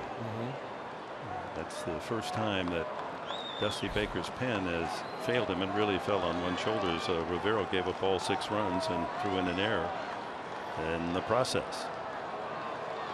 1-2. Right 3 called. Boy, another call off the plate. And there's 2 away. A couple of strikeouts for Rodney. There's the changeup. And it locks up Rendon, and sure, he got a call. It's been that way both ways tonight, folks. Padre pitchers have been getting some calls. Nationals pitchers have been getting calls. Ben Revere, the leadoff hitter. Padres 1 out away from a comeback victory tonight from 3-1 down. A couple of strikeouts, a ground out, and an infield hit for Revere.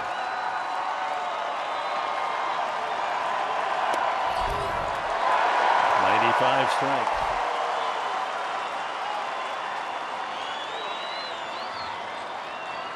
Now we talk about the All-Star representation and building voting interest for Will Myers, but how about this man Rodney? Terry Collins may want him in the bullpen. Strike 2.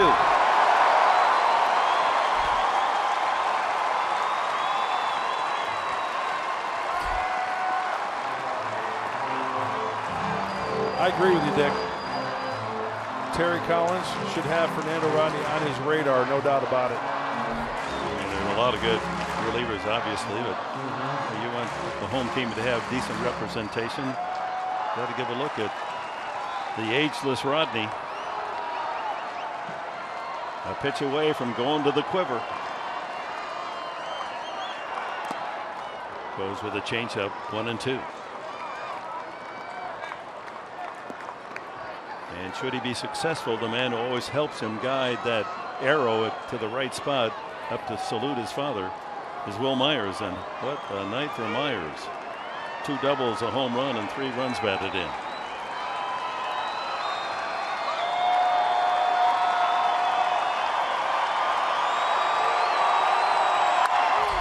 And the game will continue as the ball bounces through the middle. On to third base goes Espinosa on a bouncing base hit by Ben Revere. So not over yet. The man you're concerned about is Bryce Harper moving into the on-deck circle. He represents the tying run. Michael Taylor, 1 for 3 with a walk, has scored twice.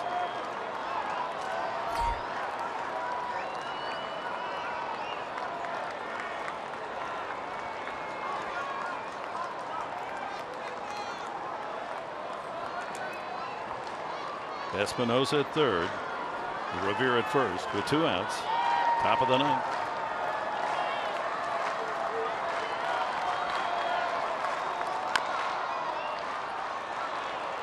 Pulled past Bobby Henley, the coach at third. So fans, tomorrow our TV time here on Fox Sports San Diego for Padres Live, the pregame show. A 1 o'clock game on Father's Day afternoon. Drew Pomeranz, the lefty on the mound for the Padres, looking for his 6th win against Gio Gonzalez, the southpaw for the Nationals. Always tough on San Diego. 3-5 on the year, even though his ERA's in the 3s. Hope you'll join us. And how about treating Dad to a game at the Ball-Yard tomorrow? One strike to Taylor. Swing and a miss. Big rep of 96. That 39-year-old arm is a rubber one. Man, he can still get it up there.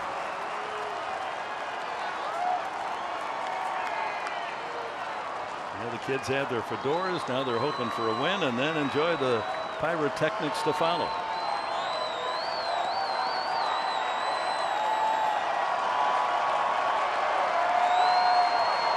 Swing and a miss. The Padres win it with a 6-run 8th inning. The final is 7-3. And Rodney continues his scoreless streak. Another inning for Rodney. And a strikeout to culminate the win. A hard-earned comeback victory for the Padres. Mike, how about it? Yeah, Dick, it was nice to see. When we see in just a couple of moments on the post-game show, we'll get the thoughts of the manager, Andy Green, and we'll have a preview of Padres Social Hour, which will follow us immediately.